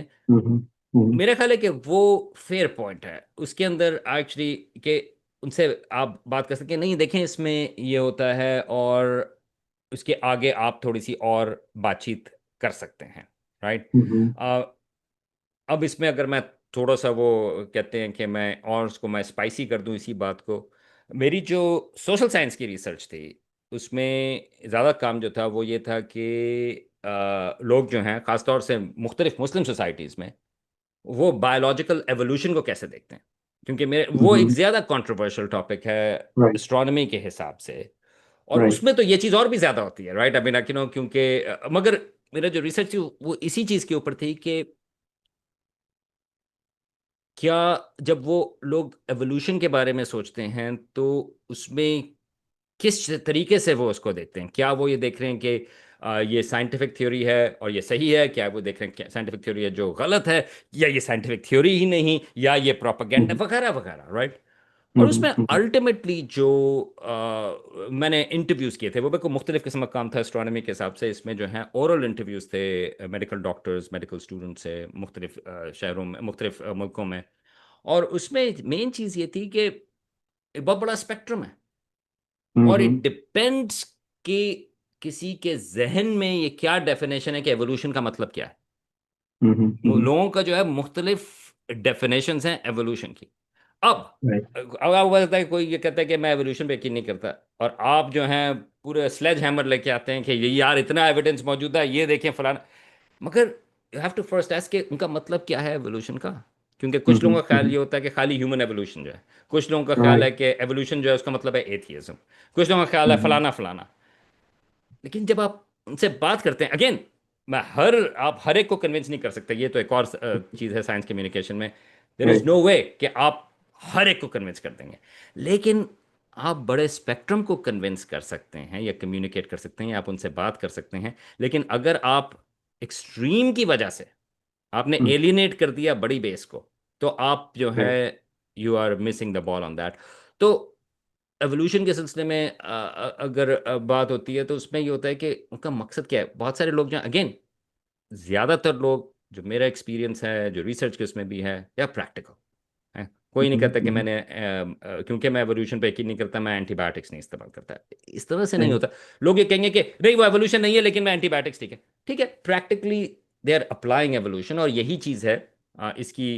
ये बहुत लंबा जवाब हो जाएगा, लेकिन मैं एक और मिसाल इसकी दे सकूं। ये जो मसला है ये एस्ट्रोनॉमी से रिलेटेड है कि ज़मीन साकिन है या नहीं, ज़मीन जो है हम्म, वो अगर सूरज के गिर्द घूम रही है या नहीं। हिस्टोरिकली हम बात करते हैं कॉपरनिकस, कॉपरनिकस की किताब आ गई थी, और उसके बाद हम्म, लाइक गैलीलियो 1600 में जो है उसकी किताब थी, 1609 1610 में जो है उसकी किताब जो है उसने साबित कर दिया। ओके, लेकिन क्या लोगों ने उस जमाने में, ये कुछ हिस्टोरिकल रिकॉर्ड्स मौजूद हैं, कुछ हिस्ट्री ऑफ साइंस में लोगों ने इसके ऊपर देखा है, क्या उन्होंने देखा कि देखें गैलीलियो ने तो बड़ी अच्छी बात कही है, ये एविडेंस में नजर आ रहा है, हम सब जो है मानते हैं कि जमीन जो है वो सूरज के गिर्द घूमती है। एक्चुअली ये नहीं हुआ। ये जो राइट, ज्यादा चेंज थी वो 18वीं सदी के आसपास आना शुरू हुई थी, 18वीं 9वीं सदी में। हम्म, क्यों? क्योंकि जो फार्मर्स हैं, किसान हैं, तो उनके पास वो आता था एल्मनैक, कि आप जो आपको राइट, बताता है कि सीजन्स के हिसाब से पोजीशंस और वगैरह वगैरह। हम्म, 18वीं सदी तक ये जो जियोसेंट्रिक जमीन के बीच वाला सेंटर का जो वो है, देवर एक्यूरेट इनफ उसमें। हम्म, और जो जमीन के घूमने वाले दोनों उसमें, यानी कि सूरज को बीच में रखें या जमीन को बीच में रखें, राइट, दोनों के जो एस्टिमेट्स थे पोजीशन स्टार्स की, उसके हिसाब से दोनों कॉम्परेबल थे। लेकिन एग्जैक्ट, बाद में जब वो एक्यूरेसी उसकी बढ़ना शुरू हुई, तो जो सूरज के बीच में होने वाला जो सिस्टम है, जो हीलियोसेंट्रिक मॉडल, सन सेंटर्ड मॉडल, वो एग्जैक्ट, ज़्यादा एक्यूरेट होना शुरू हुआ। तो 18वीं सदी में कहा कि हाँ यार ये ज़्यादा एक्यूरेट है, हम ये इस्तेमाल करते हैं। राइट, कहने का मकसद ये है कि जब उसकी प्रैक्टिकल इंपॉर्टेंस जो है वो ज़्यादा हो गई, तो उन्होंने ये नहीं कहा 200 साल पहले तो कोई इसको यकीन नहीं करता था तो मैं क्यों करूं, नहीं, उन्होंने कहा कि हम्म, नहीं ये भी ठीक है, इसका मतलब ये नहीं कि जो अक्सर लोगों को जो दूसरा मसला आता है कि इसकी वजह से उन्होंने रिलीजन छोड़ दिया या नहीं, सबने उसको बिल्कुल अडॉप्ट कर लिया पूरी दुनिया में। बिल्कुल। जियोसेंट्रिक मॉडल था कि जमीन जो है वो साकिन है। अब तकरीबन 99.9999% लोग जो हैं वो यकीन करते हैं कि नहीं, जमीन सूरज जो है वो बीच में जमीन उसके गिर्द घूमती है। ठीक है, हम्म। किसी का उससे कोई तकाजा कोई ना वो नहीं हुआ। तो इसी तरह एवोल्यूशन के सिलसिले में इतनी ज़्यादा हमें उसके बारे में इंफॉर्मेशन मालूम है। अब तो हम उसके जेनेटिक्स के सिलसिले में, डीएनए के सिलसिले में इतने हम्म। मल्टीपल तरीकों से हमें उसके बारे में पता है। खाली कोई एक चीज़ नहीं है। वही बिग बैंग वाली बात है कि लोगों का ख्याल होता है कि हाँ, इसने डिस्प्रूव कर दिया एवोल्यूशन को। इस तरह से नहीं, ये तो राइट। इतना बड़ा सारा फील्ड, इतने मल्टीपल एंगल्स हैं। आहिस्ता हम्म। आहिस्ता करके उसकी एप्लीकेशंस भी इतनी ज़्यादा बढ़ गई हैं हम्म। कि लोग अडॉप्ट कर देंगे। और उसका कोई इसी तरह से वो उनकी जो अगर बिलीफ से स्ट्रक करता है, अगेन नॉट एवरीबॉडी, बहुत सारे लोगों को कोई सही। मसला नहीं है एवोल्यूशन का, हम्म। वो भी अडॉप्ट हो जाएगा। तो अब एज अ साइंस कम्युनिकेटर आप उसका मसला, आपने जो है वो एवोल्यूशन को बिल्कुल इस तरह से उसको मानना है, नहीं तो उसमें आई थिंक मेरी जो पोजीशन है वो ये है कि that is not the most interesting thing. कितनी आप चीजें साइंस को आप कितने हद तक मानते हैं। अगर आप कहते हैं कि यार मैं बिल्कुल नहीं मानता, तो ठीक है, हम्म। हम यार डिसएग्री कर लेंगे। आप भी अच्छे आदमी होंगे, मैं भी यार वो ठीक हूँ, कोई बात नहीं, मगर अगर they are making money out of it, right, hmm. Hmm. That I think it's a different thing के इफ यू आर यूजिंग वो जो कहते हैं कि मिस यूज ऑफ साइंस, फिर right. You have to counter a little bit. और अगर आप इस किस्म के लिए जहाँ वैक्सीनेशन हैं या मेडिकल के इश्यूज हैं, things like that, that actually starts really make a difference. I think कुछ इसमें चीजें एक हैं प्रॉब्लम ये थी। मतलब। Sorry, go ahead. मैं कह रहा था कि ना क्या कहते हैं, कुछ चीज़ें ऐसी होती हैं कि ऐसा लग नहीं रहा होता कि उन चीज़ों से लोगों की लाइफ लाइफ पे डायरेक्टली इफेक्ट होगा। लेकिन अगर वो चीज़ें क्या कहते हैं लोग मानना शुरू कर देना, चाहे उनके लाइफ पर डायरेक्टली इफेक्ट ना भी हो रहा हो, तो वो चीज़ें जो है ना वो आहिस्ता आहिस्ता उनका साइंस के ऊपर से बिलीफ जो है वो ख़त्म करती रहती हैं। चाहे फॉर एग्जांपल अगर कोई फ्लैट अर्थर है, उससे कोई फ़र्क नहीं पड़ रहा उसको, उसकी लाइफ पे कोई फ़र्क नहीं पड़ा, लेकिन आई थिंक अगर वो वाकई में समझता है कि अब अर्थ फ्लैट है और साइंटिस्ट झूठ बोल रहे हैं, तो बाद में जब उसको बताया जाएगा कि आपकी बीमारी के लिए ये दवाई जो है वो ज़रूरी है, वो भी नहीं मानेगा शायद। वो कहेगा मैं साइंस के ऊपर मेरा बिलीफ ही नहीं है। तो आई थिंक अगर ना भी होना क्या कहते हैं एक चीज़ का इम्पैक्ट लोगों की लाइफ पे बहुत ज़्यादा, तो उसको अगर अगर तो वो बहुत मशहूर हो जाए ना, तो आई थिंक फिर उसको डिबंक करना ज़रूरी हो जाता है, चाहे वो ना भी हो इतनी ज़्यादा हार्मफुल।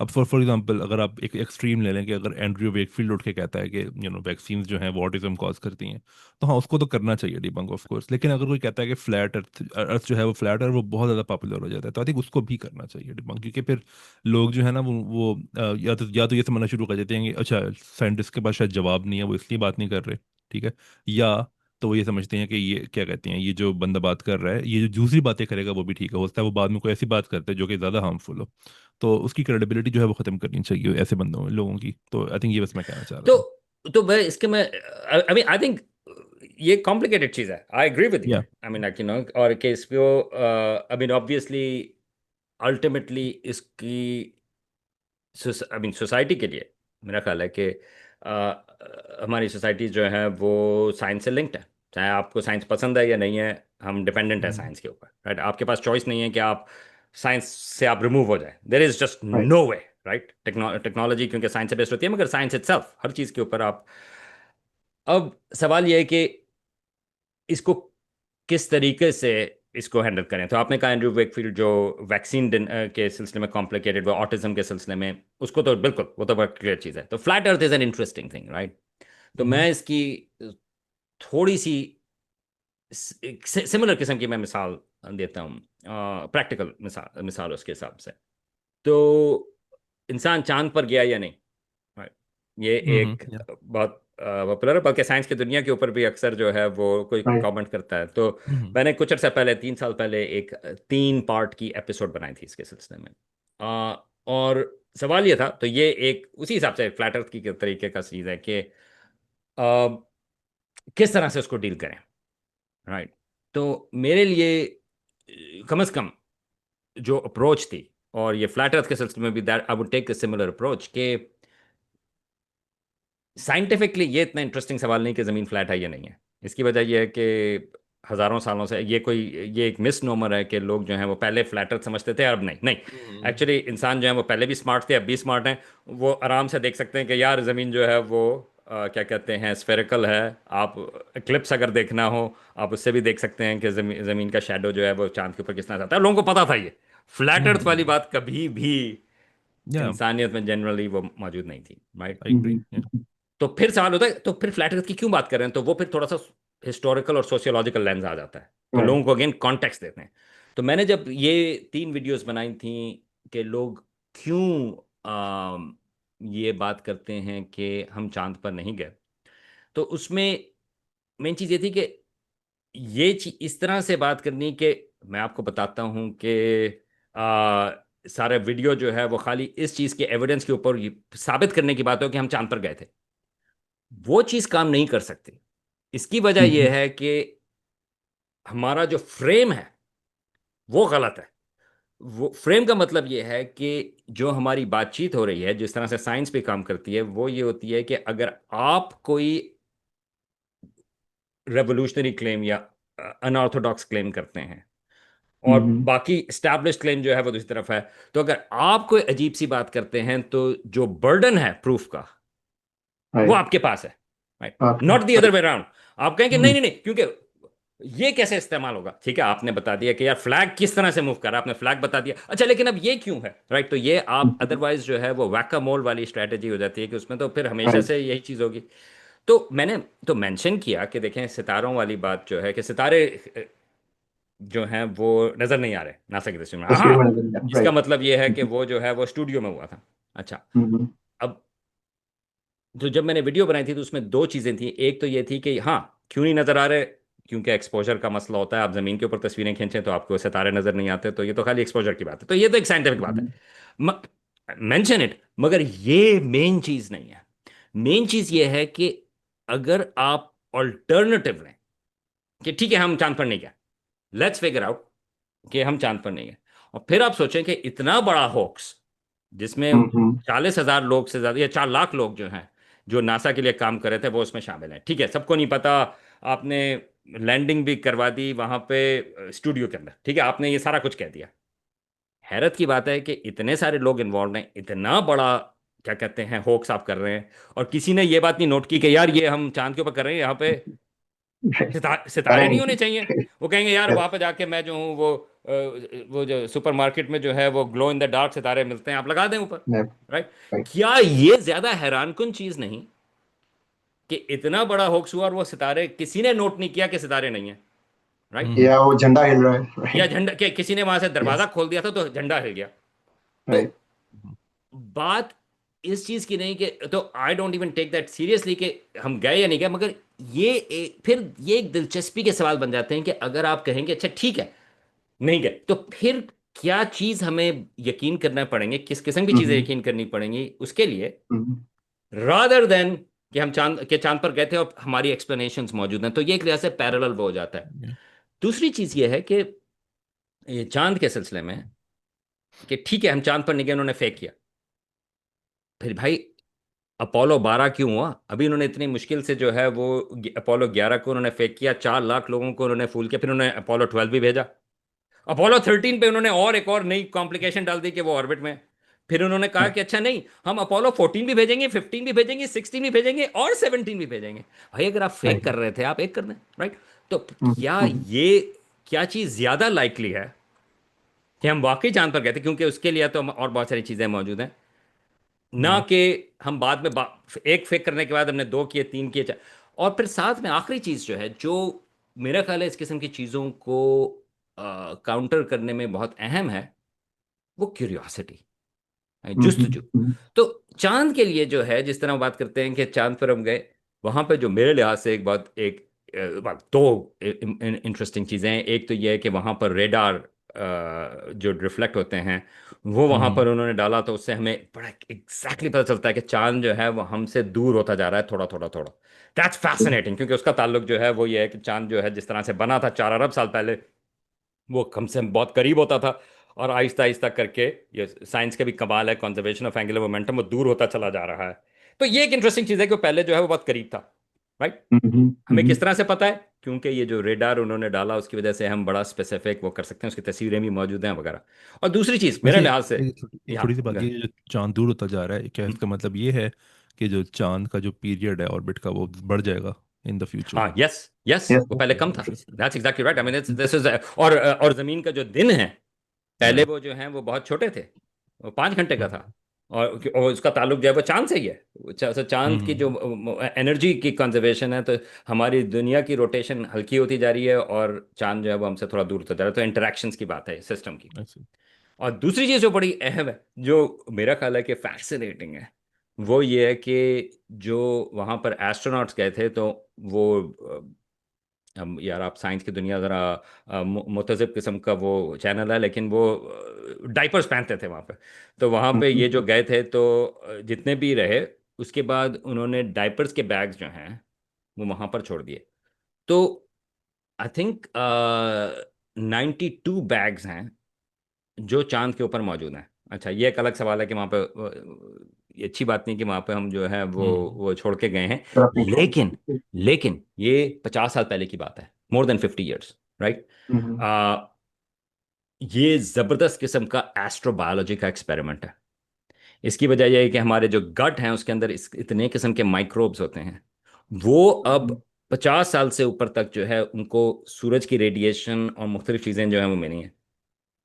आई थिंक ये एक बड़ी जबरदस्त साइंस की चीज होगी कि जब हम वापस जाएं, तो एस्ट्रोबायोलॉजिस्ट के लिए ये बहुत ही जबरदस्त किस्म का सैंपल है। उस जमाने में प्लान्ड एक्सपेरिमेंट नहीं था, लेकिन अब वो प्लान्ड हो गया है कि वहां पर जो है ये इनके अंदर क्या हुआ, बल्कि इसका एवोल्यूशन से भी ताल्लुक सही हो जाता है, क्योंकि सही। क्या कोई माइक्रोब्स जो है वो सरवाइव किए नहीं किए, क्या वहां पर बचा। तो मेरे लिहाज से जब हम बात कर रहे हैं कि हम चांद पर गए थे या नहीं गए थे, अगर आप इस चीज की भी बात करें, तो एक वंडर क्यूरियोसिटी एक लिहाज से आप खाली डिबंक या खाली चीजों को जो है उसे उसका वो इम्पोर्टेंट है, लेकिन मेरा ख्याल है कि आप ये भी बताएं कि क्रिएटिव चीज क्या है, अच्छी चीज क्या है, इसमें सवाल क्या है। अगेन, अगर आप हम्म, इंटरेस्टेड होंगे, लोगों को आप उन सवालों के ऊपर इंटरेस्टेड करें, तो अगर आप लोग जो है वो इसके बारे में पूछें, हाँ ये तो एक्चुअली एक इंटरेस्टिंग सवाल है, तो फिर अगली दफा कोई सवाल पूछता है कि यार चांद पर नहीं गए थे क्या यार, वहां पे यार ये इन बैग्स का क्या होगा, राइट। आई मीन या वो बैग्स वहां हम्म। पर कैसे पहुंचे, वगैरह वगैरह। या तो आई थिंक ये तरीका जो है कि उनको जो है कुछ वैल्यू आपको देनी होती या है। आई थिंक एक सबसे ना मज़ेदार चीज़ जो कि मैंने पहले रियलाइज़ नहीं की थी, बाद में मैंने सोची, मैंने कहा यार ये सबसे अच्छा आर्ग्यूमेंट ये नहीं होना चाहिए क्या? वो आर्ग्यूमेंट ये था कि ये जो चांद पे जब गए थे 60s में, तो उस वक्त कोल्ड वॉर चल रही थी, राइट? तो हाँ, वो एक स्पेस रेस थी यूएस और रशिया के बीच में। तो अगर तो वाकई में यूएस चांद पे नहीं गया, तो सबसे ज़्यादा रशिया को नहीं कहना चाहिए कि आप चांद पे नहीं गए। बिल्कुल, वो तो कभी, उन्होंने तो कभी भी नहीं कहा आज तक ही। That's exactly right. और ये right. That's one of the arguments actually जो या वीडियोस में, दैट्स एग्जैक्टली राइट कि मैकेनिकल, लेकिन वो तो सोवियत यूनियन तो फॉलो कहता है कि सबसे पहले, और इसी तरह से तो आप चीज़ों को चेक करते हैं, राइट। आई मीन या हमारा पीयर रिव्यू जो होता है, या जो साइंस इस तरह से काम करती है जो सक्सेसफुल है, वो इसी वजह से होती है कि आपने रिजल्ट्स प्रोड्यूस किए। और सबसे पहले तो कहता है कि जब आप खुद पेपर लिख रहे होते हैं, आपकी पूरी कोशिश ये होती है कि आप काउंटर आर्ग्यूमेंट्स वो करें, क्योंकि अगर आपने नहीं दिए तो कोई और जो आपके पेपर्स को देख रहा है वो गलती निकाल देगा। तो अच्छी बात है कि आप हम्म। खुद अपनी गलती निकाल दें, बजाय कि किसी और को करता है।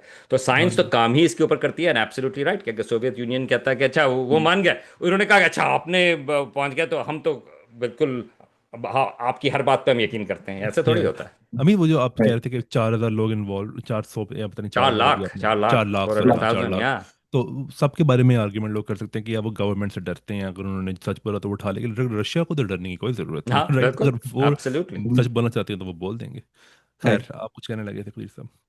चल सर, अब आते हैं वापस आपके ये जो आपका सफर था जिंदगी का। तो ये कायनाती स्टूडियोज का आइडिया आपके जहन में कैसे आया? तो ये बिल्कुल वही चीज़ जो हमने शुरू में बात करते कि मुझे खुद किस तरह से शौक हुआ, वो कार्ल सेगन कॉस्मोस की वजह से। जी तो जी। मेरे लिहाज से ये एक अहम चीज़ थी, क्योंकि ये इम्पैक्ट कर सकती है। रिप्रेजेंटेशन जो है, हम तीनों जो बात कर रहे हैं, हम साउथ एशिया से हैं, हम उर्दू में बात कर रहे हैं, बहुत सारे लोग जो हैं, अंग्रेज़ी में तो आपको नील डिग्रास टाइसन भी मिल जाएगा, अंग्रेज़ी में आपको बिल नाय भी मिल जाएगा, अंग्रेज़ी में आपको बहुत सारे लोग मिल जाएंगे, लेकिन अंग्रेज़ी सब लोग नहीं फॉलो करते। और ना सिर्फ ये बल्कि अगर आपके पास कोई सवाल हो, अब आप नील डिग्रास टाइसन को ईमेल करेंगे, कमेंट करेंगे, कहाँ से जवाब आएगा या नहीं आएगा। तो अगर जबकि यहाँ पर जो है एक आपको रिप्रेजेंटेशन, जैसा मैंने कहा कि यार उनको ख्याल होता है कि यार अगर ये एस्ट्रोनॉमी कर सकते हैं तो मैं भी कर सकता हूँ, राइट। और लोग जो हैं वो ज़्यादा फ्री होके आपको ईमेल भेजते हैं कि यार ये जो है एक्सेसिबल है, राइट, अभी लाइक राइट। कि वो चीज़ है। तो मेन आइडिया वहाँ से शुरू हुआ था। मैं यहाँ पे रेडियो, ये जो मैं मैसाचुसेट्स में हूँ, तो मेरा यहाँ पर रेडियो शो मौजूद था यहाँ पे जो एस्ट्रोनॉमी की बात करता था, सिर्फ लाइक हर हफ्ते। तो यहाँ पर तो मैं कर ही रहा था, लेकिन वो मैं कर रहा था 2010 से। तो चीज़ ये थी कि मुझे हमेशा से ये था कि जहां पर ज्यादा जरूरत है, राइट, वो पाकिस्तान में है। क्योंकि राइट। इस किस्म के उस जमाने में खास तौर से इस किस्म के प्रोग्राम मौजूद नहीं थे। तो मैंने शुरू किया था एक्चुअली साइंस के अड्डे के नाम से 2016 वगैरह में। और हैम्पशायर कॉलेज जो है वो उसका ग्रीन स्टूडियो है, तो वहाँ पर शुरू किया था। तो ये यूट्यूब के भी ज़रा रिलेटिवली अर्ली ज़माना था। और right. And I should mention के साइंस के अड्डे का जो आइडिया था वो एक कराची में ज़बरदस्त किस्म का एक जो जगह थी साइंस, वो T2F के नाम से, द सेकंड फ्लोर। और वहाँ पर होती थी सबीन सबीन अहमद, उनका अनफॉर्चुनेटली टारगेट किलिंग हो गई थी उनकी। असैसिनेट टारगेटेड किलिंग हो गई थी या बाद में। So she was a good friend, और उन्होंने मुझे वहाँ पे T2F पे एस्ट्रोनॉमी के लेक्चर के लिए बुलाया था। और जब मैं गया वहाँ पे तो पहली जो टॉक थी वो मैंने T2F पे दी थी, जो T2F की पहली टॉक थी, और मेरी T2F पर पहली टॉक थी। और उसका जो फ्रेमिंग थी, जो उसका सीरीज थी, वो उन्होंने साइंस का अड्डा कही थी। तो उन्होंने कहा था कि आप वीडियोस बनाए साइंस का अड्डा प्लस। तो वो हमने शुरू किए थे। और और ये मेरा ख्याल है साइंस की दुनिया की भी बात है कि, और ये कॉम्प्लिकेटेड सवाल था कि अगर आप वीडियो बनाएं उर्दू में और वो कटिंग एज टॉपिक के ऊपर हो, और ये मैं बात कर रहा हूँ आज से 10 साल पहले की, राइट। तो एक सवाल ये था जो लोगों ने पूछा भी कि कौन देखेगा, राइट। क्योंकि देखें, अनफॉर्चुनेटली पाकिस्तान में जो हमारे पास एजुकेशन, जबान, हम यहाँ पर उर्दू में बात कर रहे हैं जो कि बड़ी अच्छी बात है, और साइंस की दुनिया जो है बड़ा अच्छा काम करती है उर्दू में, राइट। जबान का जो मसला है वो सोशियो इकोनॉमिक क्लास से लिंक्ड है पाकिस्तान में। तो मसला जो था वो ये था कि जो लोग एस्ट्रोनॉमी को फॉलो करते हैं कटिंग एज, राइट, आप कटिंग एज चीज़ों के ऊपर अगर आप कोई वीडियो बनाते हैं, अगेन 10 साल पहले, अब चीज़ें बदल गई हैं क्योंकि सोशल मीडिया की वजह से, लेकिन 10 साल पहले तो जो लोग एस्ट्रोनॉमी को फॉलो करते हैं उनको अंग्रेजी भी आती होगी। और अगर उनको अंग्रेजी आती होगी, उनको एक्सेस है अमेरिका के चैनल्स का, नील डिग्रास टाइसन या इंग्लैंड में ब्रायन कॉक्स या वगैरह वगैरह, वो तो they can actually follow that, right. दूसरे जो उर्दू का के जो बहुत ज़्यादा फॉलो करते हैं, अनफॉर्चुनेटली उसमें यह था कि वो फॉलो नहीं करेंगे कटिंग एज एस्ट्रोनॉमी में क्या हो रहा है, राइट। तो ये एक इशू था जो शुरू में आया, और लोगों ने मुझसे, ये मैं बात करूँगा, जो लोगों ने सवाल पूछे थे आप क्या करना चाह रहे हैं। तो मैंने कहा यार मैं तो अब वीडियो इसलिए बनाना चाह रहा हूँ क्योंकि मेरा ख्याल है कि ये वीडियो होने चाहिए, ये वीडियो उर्दू में होने चाहिए, राइट। अगर कोई नहीं आता तो नहीं आए। बाद में उस जमाने में यूट्यूब भी बैन था, तो मैंने विमियो के ऊपर वीडियो होते थे, तो ना आने वाली बात जो है वो उसकी या भी है कि वो एग्जैक्टली। विमियो के ऊपर थे, राइट। तो ख्याल ये था कि आप उसके बीच में जो होल है, गालिबा ना तो आप इधर के होंगे ना आप उधर के होंगे। मेरे लिए जो आइडियल ऑडियंस थी वो, मेरा ख्याल था कि वो ऑडियंस है जो उर्दू समझते हैं और उनको अच्छी क्वालिटी का वीडियोस मिलें, कि अगर उनको नील डिग्रास टाइसन भी मौजूद है वो कहेंगे कि नहीं यार मैं यहाँ पे मैं ये वीडियो, थोड़ी सी इसमें अपनाइयत है, राइट।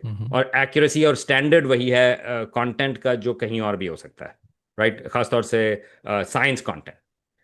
लेकिन उसकी वजह से और बहुत सारे लोग जो हैं उनको भी मिलेगा, और उससे उनकी दिलचस्पी बढ़ सकती है, और बाकी कहेंगे यार I want to follow it, कि यार ठीक है। तो जो वीडियोस का जो तरीका था, ये हसान को पता होगा कि जब ये फिजिक्स के कोलोक्वियम होते हैं या एस्ट्रोनॉमी के कोलोक्वियम होते हैं डिपार्टमेंट में, उसमें आइडिया ये होता है कि पहले 10 मिनट जो हैं, अगर 50 मिनट का कोलोक्वियम है, पहले 10 या 15 मिनट जो हैं वो सबके लिए एक्सेसिबल हो, मतलब ये कि तमाम स्टूडेंट्स के लिए हर स्टेज के ऊपर हो।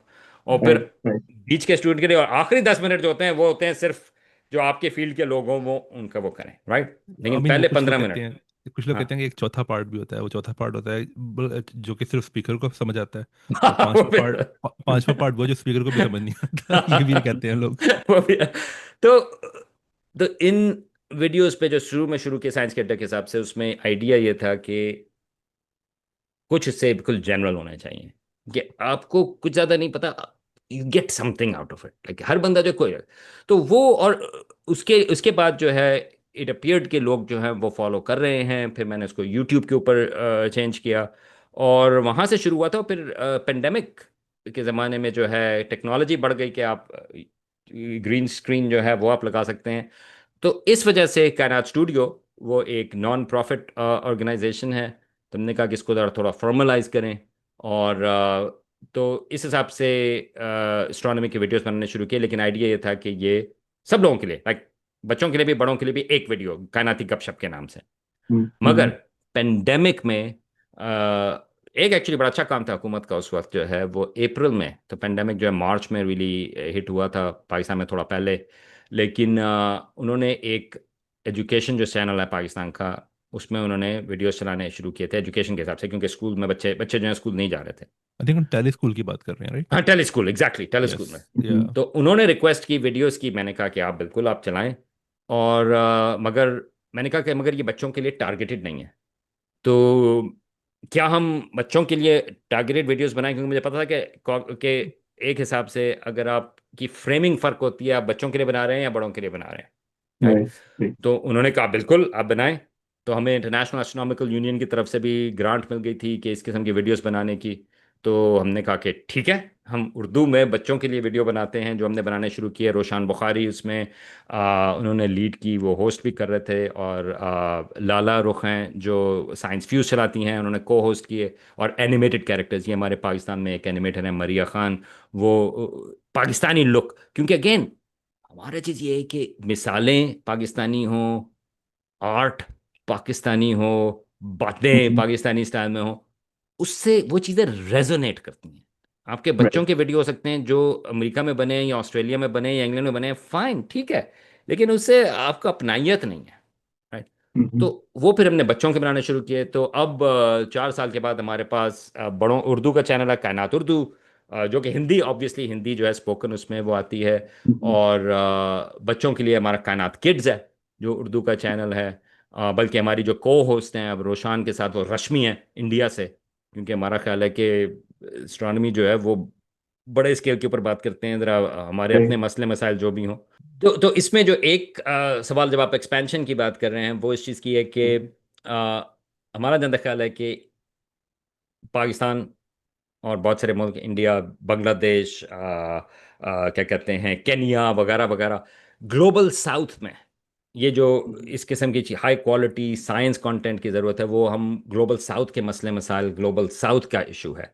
तो जो आप एक्सपेंशन की बात कर रहे हैं, जो हमारा कायनात इंग्लिश का चैनल है और कायनात किड्स का जो अंग्रेज़ी का चैनल है, उस डायरेक्शन में हमारी एक्सपेंशन है कि खाली उर्दू हिंदी नहीं, बल्कि ये जो है अंग्रेज़ी हो, मगर ग्लोबल साउथ के हिसाब से पर्सपेक्टिव जो है वो ग्लोबल साउथ का हो। right, तो इस डायरेक्शन में हम जाना चाहते हैं, क्योंकि मसले मसाइल्स ग्लोबल साउथ के वो अहम हैं, और रिप्रेजेंटेशन वो है। लेकिन इसमें मैं एक चीज़ और ऐड कर दूं, अक्सर जब हम पाकिस्तान का जिक्र करते हैं तो हम cutting edge science, cutting edge media, हम इन चीज़ों की बात नहीं करते। हमारा जो हम्म, एक गोल है वो ये है कि जब हम, जिस तरह हम ग्लोबल साउथ की बात कर रहे हैं, तो आप ये कह सकें कि यार हमारी जो पूरी टीम है वो पाकिस्तान में है, एक हमारे इंडिया में है, पाकिस्तान में है, लेकिन like it's predominantly Pakistan based, कि हम जो हैं इंटरनेशनली ये वीडियोस बना रहे हैं या एक्सेस कर रहे हैं, लेकिन वो पाकिस्तान से एमिनेट हो रहे हैं, राइट। तो हम्म, अब जिस तरह हमारे जो कायनात किड्स की वीडियोस हैं, वो चीन में हांगजू में एक ट्रांजिट सिस्टम है, तो वहाँ पे 3 मिलियन लोग जो हैं वो हर रोज़ वो ट्रांजिट सिस्टम लेते हैं। उन्होंने हमारे वीडियो जो है वो हांगजू में चलाए सब टाइटल्स के साथ, राइट, nice, ट्रांजिट सिस्टम में वहाँ हम्म, पे। ओके। तो हम्म, वो पाकिस्तान की वीडियोस हैं, उसमें जो हम्म, लोग हैं वो पाकिस्तान और इंडिया, रोशान और रश्मि वो उसके अंदर मौजूद हैं, जो एनिमेशन है वो पाकिस्तान की बनी हुई है, जो एडिटर हैं वो पाकिस्तान के हैं, जो डायरेक्टर है वो वीडियोस जो हैं वो चीन में चली हैं। एंड ऑब्वियसली तो हम, हमारी कोशिश ये है कि हम ऐसा स्टैंडर्ड बनाएं कि बाकी जो लोग हैं वो उसको अप्रिशिएट करें और वो उसको अडॉप्ट करें। और ये नॉन प्रॉफिट है, तो हमारी कोशिश ये होती है कि हम वीडियोस जो हैं वो फ्री ऑफ कॉस्ट एक्चुअली वो हम प्रोवाइड करते हैं। और अभी एक मौका आने वाला है, तो ये मैं ज़रा प्लग कर दूं ये चीज़। हम्म। 7 सितंबर को रात को और 8 सितंबर की सुबह को एक चांद ग्रहण है, लूनर एक्लिप्स है। हम्म। और वो हम्म। ऐसा है कि वो जापान से लेके तकरीबन हाफ ऑफ अफ्रीका जो है वो तमाम आएगा उसमें, और एशिया भी कोई बीच में है। हम्म। तो ये 1.5 घंटे का तकरीबन टोटल एक्लिप्स होगा चांद ग्रहण का। तो हमारी कोशिश ये है कि this is a great opportunity कि हम इसके ऊपर जो है वो हमारी पूरी वेबसाइट हमने बनाई हुई है, आप चेकआउट करें eclipseinoursharedsky.com। और उसके अंदर हमारे वीडियोस भी हैं। अभी जो है उसमें हमारे तो जो अब वीडियोस की बात हो रही थी किस किस्म के, उसमें आपको इन्फॉर्मेशन भी मिलेगी कि क्लिप्स जो है उसके टाइमिंग्स क्या हैं। उसमें आपको ये पता चलेगा क्लिप्स होता क्या है, देखना चाहिए नहीं, मिथोलॉजी से क्या लिंक्ड है। और वैसे मैं कहता चलूँ कि चांद ग्रहण को देखने का कोई मसला नहीं, तो आप ज़रूर जाके आराम से देखें। सोलर एक्लिप्स से मसला होता है लेकिन लूनर एक्लिप्स में नहीं। और हमारा जो एम है वो ये है कि ये वेबसाइट जो है वो पहले अंग्रेज़ी में है, लेकिन उसके बाद उर्दू में, हिंदी में, मैंडरिन में और अरबिक में है। तो इस किस्म की चीज़ जो है वो नासा जो है वो भी, आई मीन उस किस्म वो उसका सबसे ज़्यादा एक्सेस था, लेकिन वो भी ज़्यादातर जो है वो अंग्रेज़ी या स्पेनिश में। हमारी कोशिश ये है कि वो लैंग्वेजेस जो ग्लोबल साउथ में हैं, ख़ास तौर से क्योंकि ये क्लिप्स जो है वो वो साउथ अमेरिका में तो नहीं, लेकिन हम ये बाकी जबानों के हिसाब से जाएं। और ये लाइक कि एक लिहाज से चांद जो है वो एक रिप्रेजेंट करता है कि हम सब ज़मीन के ऊपर जो हैं वो कॉमन हमारी ह्यूमैनिटी है। और जब हम हर वक्त फोन की तरफ लगे हुए होते हैं या स्क्रीन की तरफ लगे हुए होते हैं, बाय द वे ये वीडियो जरूर देखें, तो ये ठीक है स्क्रीन के ऊपर इस वक्त तो ठीक है, लेकिन आपके पास ये एक अपॉर्चुनिटी है कि आसमान के ऊपर एक ज़बरदस्त किस्म का फिनोमेना है। आपको उसके लिए टेलीस्कोप नहीं चाहिए, आपको उसके लिए क्या कहते हैं कोई दूरबीन नहीं चाहिए, आपको वो आराम से नज़र आता है। और आपको ये पता है कि जब आप देख रहे हैं ऊपर, उस वक्त जो है अरबों लोग और आपके साथ जो हैं, या कम से कम हंड्रेड्स ऑफ मिलियन जो हैं, वो लाखों लोग जो हैं वो देख रहे होंगे। आपका एक शेयर्ड एक्सपीरियंस है। और चांद के बारे में आप सोचें तो ये हमारा जो टैग लाइन है वो ये है कि 6 बिलियन पीपल, वन इक्लिप्स। और ये एट नहीं हो हमें, गया? हाँ नहीं वो, 8 नहीं हो गया अब तो? नहीं नहीं नहीं, ये विजिबल है 6 बिलियन लोगों को। ओ अच्छा अच्छा अच्छा अच्छा, इसलिए कह रहे हैं हाँ, आप 8 बिलियन तो 6 बिलियन। टोटल वो तो है नहीं, सिक्स राइट। बिलियन पीपल के लिए तो ये विजिबल है। विजिबल, दैट्स द ओके इसलिए। अमेजिंग पार्ट, लाइक और फिर ये जो अब जो मेरे आपने जो शुरू में जो रिसर्च की बात हो रही थी, मेरी अपनी जो फोकस है रिसर्च की, सोशल साइंसेस की, वो अब ज़्यादा है चांद के सिलसिले में। कि चांद की जो प्रेजेंस है या कॉलोनाइजेशन है वगैरह वगैरह, उसके सिलसिले में हमें कैसे सोचना चाहिए। और मेरा ख्याल है कि ये बहुत प्रॉब्लमेटिक चीज़ है कि जिस तरह से बहुत सारी स्पेस कंपनीज और इंक्लूडिंग नासा भी जो है जो इसके बारे में सोच रहे हैं, तो ये एक अच्छा मौका है इंसानों के मुस्तकबिल जो है, खासतौर से चांद से जो लिंक है, क्योंकि चांद जो है वो पहला स्टेप होगा, उसके बारे में हम कैसे सोचें, तो उसके बारे में अवेयरनेस। तो जब आप चांद की बात करते हैं और सोशल कॉन्टेक्स्ट की बात करते हैं, तो चांद के बारे में हर कल्चर में, खासतौर पे हमारे यहाँ, बहुत सी तोहमात भी हैं, खासतौर पे प्रेगनेंसी के हवाले से। तो आप उस एस्पेक्ट को भी एड्रेस करते हैं? तो ये हमारे जो वीडियोस अभी जो हम बना रहे हैं उसमें हम डायरेक्टली हम उसको एड्रेस नहीं कर रहे हैं, राइट। हम्म। हम मिथोलॉजीज को डिस्कस कर रहे हैं, मैंडरिन चाइनीज मिथोलॉजी है, हम साउथ अफ्रीकन मिथोलॉजीज की बात कर रहे हैं। इसको हम डायरेक्टली हम एड्रेस नहीं कर रहे, लेकिन इनडायरेक्टली कर रहे हैं कि हम्म। क्लिप्स में होता क्या है। ये सही। खाली जमीन का साया है, राइट, उसके अंदर से हम गुजर रहे हैं।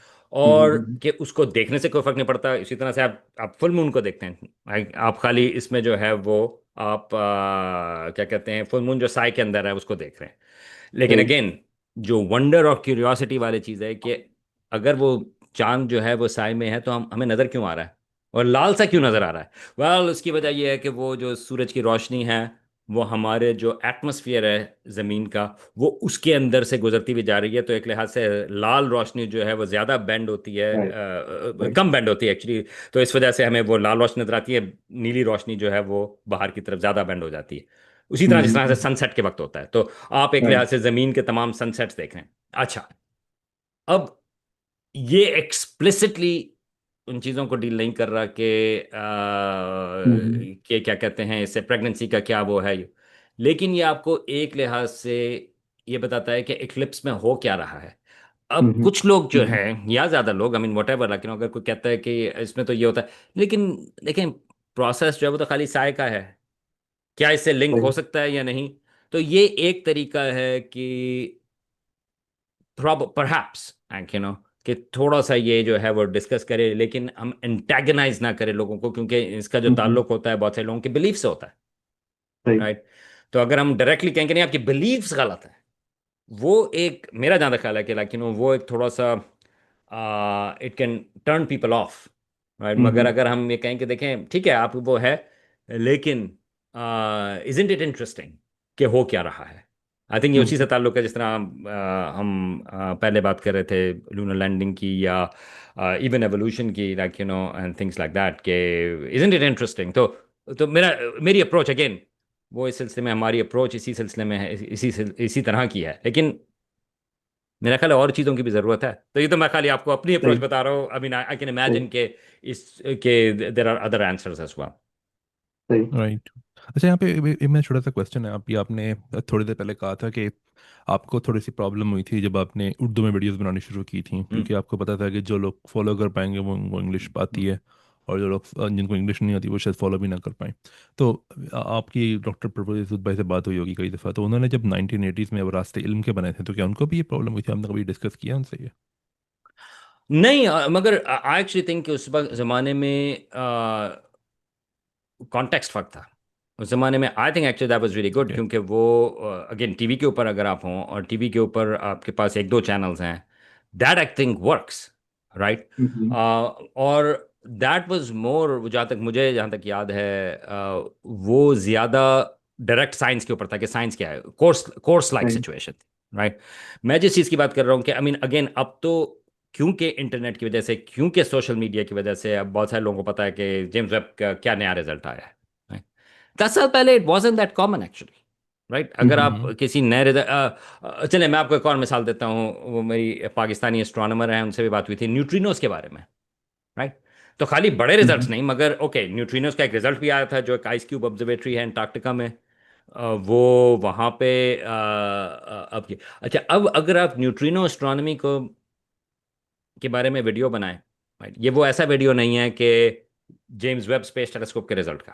It's a much more technical, much more specific. Right. उसके लिए कौन सी ऑडियंस होगी? राइट। तो ये I guess that's a good example कि अगर हम न्यूट्रिनो के सिलसिले में वीडियो बनाते हैं, तो वो एक ऐसा टॉपिक है जिसके बारे में आपके लिए एक लिहाज से एक जो बेसिक इंफॉर्मेशन है वो होनी चाहिए। लेकिन तो उसमें आप लोगों को किस तरह से लेके आएंगे? तो उसके लिए जहाँ तक मेरा ख्याल है, ट्रस्ट चाहिए।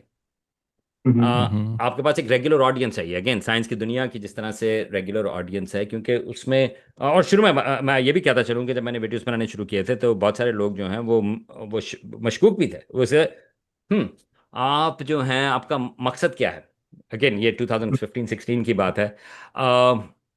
अगर ये एस्ट्रोनॉमी का वीडियो है, अगेन 2015-16 की बात है, तो आपका तो हिडन एजेंडा है।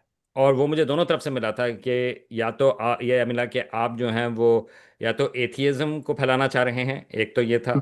और ज़्यादा उसके ऊपर था कि ये जो है ये अल्टीमेटली तो आपका ये जो है वो रिलीजन का चैनल होगा। राइट। और एंड आई कैन इमेजिन क्योंकि क्यों लोग इस चीज़ की बात कर रहे थे, क्योंकि ज़्यादातर चैनल्स जो हैं वो इसी किस्म के मौजूद थे, खासतौर से बड़े पॉपुलर चैनल जब एस्ट्रोनॉमी की लोग बात करते हैं तो वो रिलीजन को साथ में ज़रूर लेके आते हैं। राइट। तो जब आप नहीं लेके आते, कुछ लोग, अब तो ये अगेन वही सवाल है कि कुछ लोग नाराज हो जाते हैं कि आप क्यों नहीं बात कर रहे। वही इसका वो आपका अपना, again this is my context. मैं ये कहता हूँ कि यार ये आप अपना बिलीफ आप अपनी रखें। ये जो है ये एस्ट्रोनॉमी का चैनल है यार, आप वट एवर, लाइक मेरी कोशिश ये है कि इसमें जो है साइंस की बात हो। आई थिंक ये तो कॉमन एक्सपीरियंस है, ये मेरे साथ भी राइट, होता है, बहुत से लोगों के साथ होता है ये कि वो दैट्स पूछते एग्जैक्टली हैं कि आप आपकी राइट। बिलीव्स क्या हैं, आपके बात क्यों नहीं करते, ये तो होता है। लेकिन मैं कह रहा हूँ कि उस जमाने में लोगों का ख्याल ये था कि चैनल जो है वो रिलीजन हो जाएगा, रिलीजियस चैनल हो जाएगा, क्योंकि ग्रोथ बहुत जो है ज़्यादा वो उसी जी। डायरेक्शन में होती है, राइट। एग्जैक्टली। Right, right. तो आई थिंक ये सवाल जो थे, आई थिंक वो वो उसमें थे, और and like you no and you deal with that. मगर अब आई थिंक हमारे पास रेंज ऑफ कमेंट्स आते हैं, that makes your day. I mean, अगर लोगों का ख्याल हो कि आप कमेंट देते हैं और उसका कोई फायदा नहीं होता, दैट्स अनट्रू। क्योंकि हम्म। जो कमेंट्स मिलते हैं कि यार आपका मैं चैनल इंतजार कर रहा था, लाइक यू नो कि उर्दू में इस किस्म का चैनल है, मेरी ज़िंदगी के ऊपर इससे इम्पैक्ट पड़ा है, या आप बड़ा अच्छा काम कर रहे हैं, क्योंकि that's all, like you no आपको जो है वो क्या कहते हैं, इससे बड़ी कोई इनकरेजमेंट जो है एग्जैक्टली। वो नहीं है। राइट। और and that's all it counts, क्योंकि आपको एक जो है वो थोड़ी सी पुश मिल जाती है कि फॉर द नेक्स्ट थिंग कि आप काम करते हैं। और सेम थिंग बच्चों के चैनल के सिलसिले में, आई मीन बहुत सारे लोग जो हैं, I mean like you no they appreciate it, और स्कूलों में भी इस्तेमाल हो रहा है। पाकिस्तान में तालीमाबाद एक जो कंपनी है, एडटेक कंपनी है, वो इस्लामाबाद में जो अंडर प्रिविलेज स्कूल्स हैं वो उनसे डील करती है। हमारे चैनल कंटेंट जो है वो उसके अंदर है। तो हमारा यूट्यूब के ऊपर मिसाल के तौर पे जो किड्स के चैनल हैं, उसमें आपको 4-5 हज़ार सब्सक्राइबर्स हैं, लेकिन एक्चुअल में हमारा जो कंटेंट है that is included in schools, that we really appreciate, is numbers are much bigger. जैसे हांगजू में जो डाला, वो यूट्यूब से नहीं डाला, वो उन्होंने अपने उसमें डाले हैं। तो आई थिंक ये मैं वापस से कदीर साहब के सवाल की उसकी तरफ जाता हूँ। आई थिंक, आई होप कि we are making an impact, right. मगर इट टेक्स टाइम, और आपको कंसिस्टेंसी हम्म। चाहिए, आपको you keep on doing that. तो ये उससे भी ताल्लुक है कि हमारा और क्या है।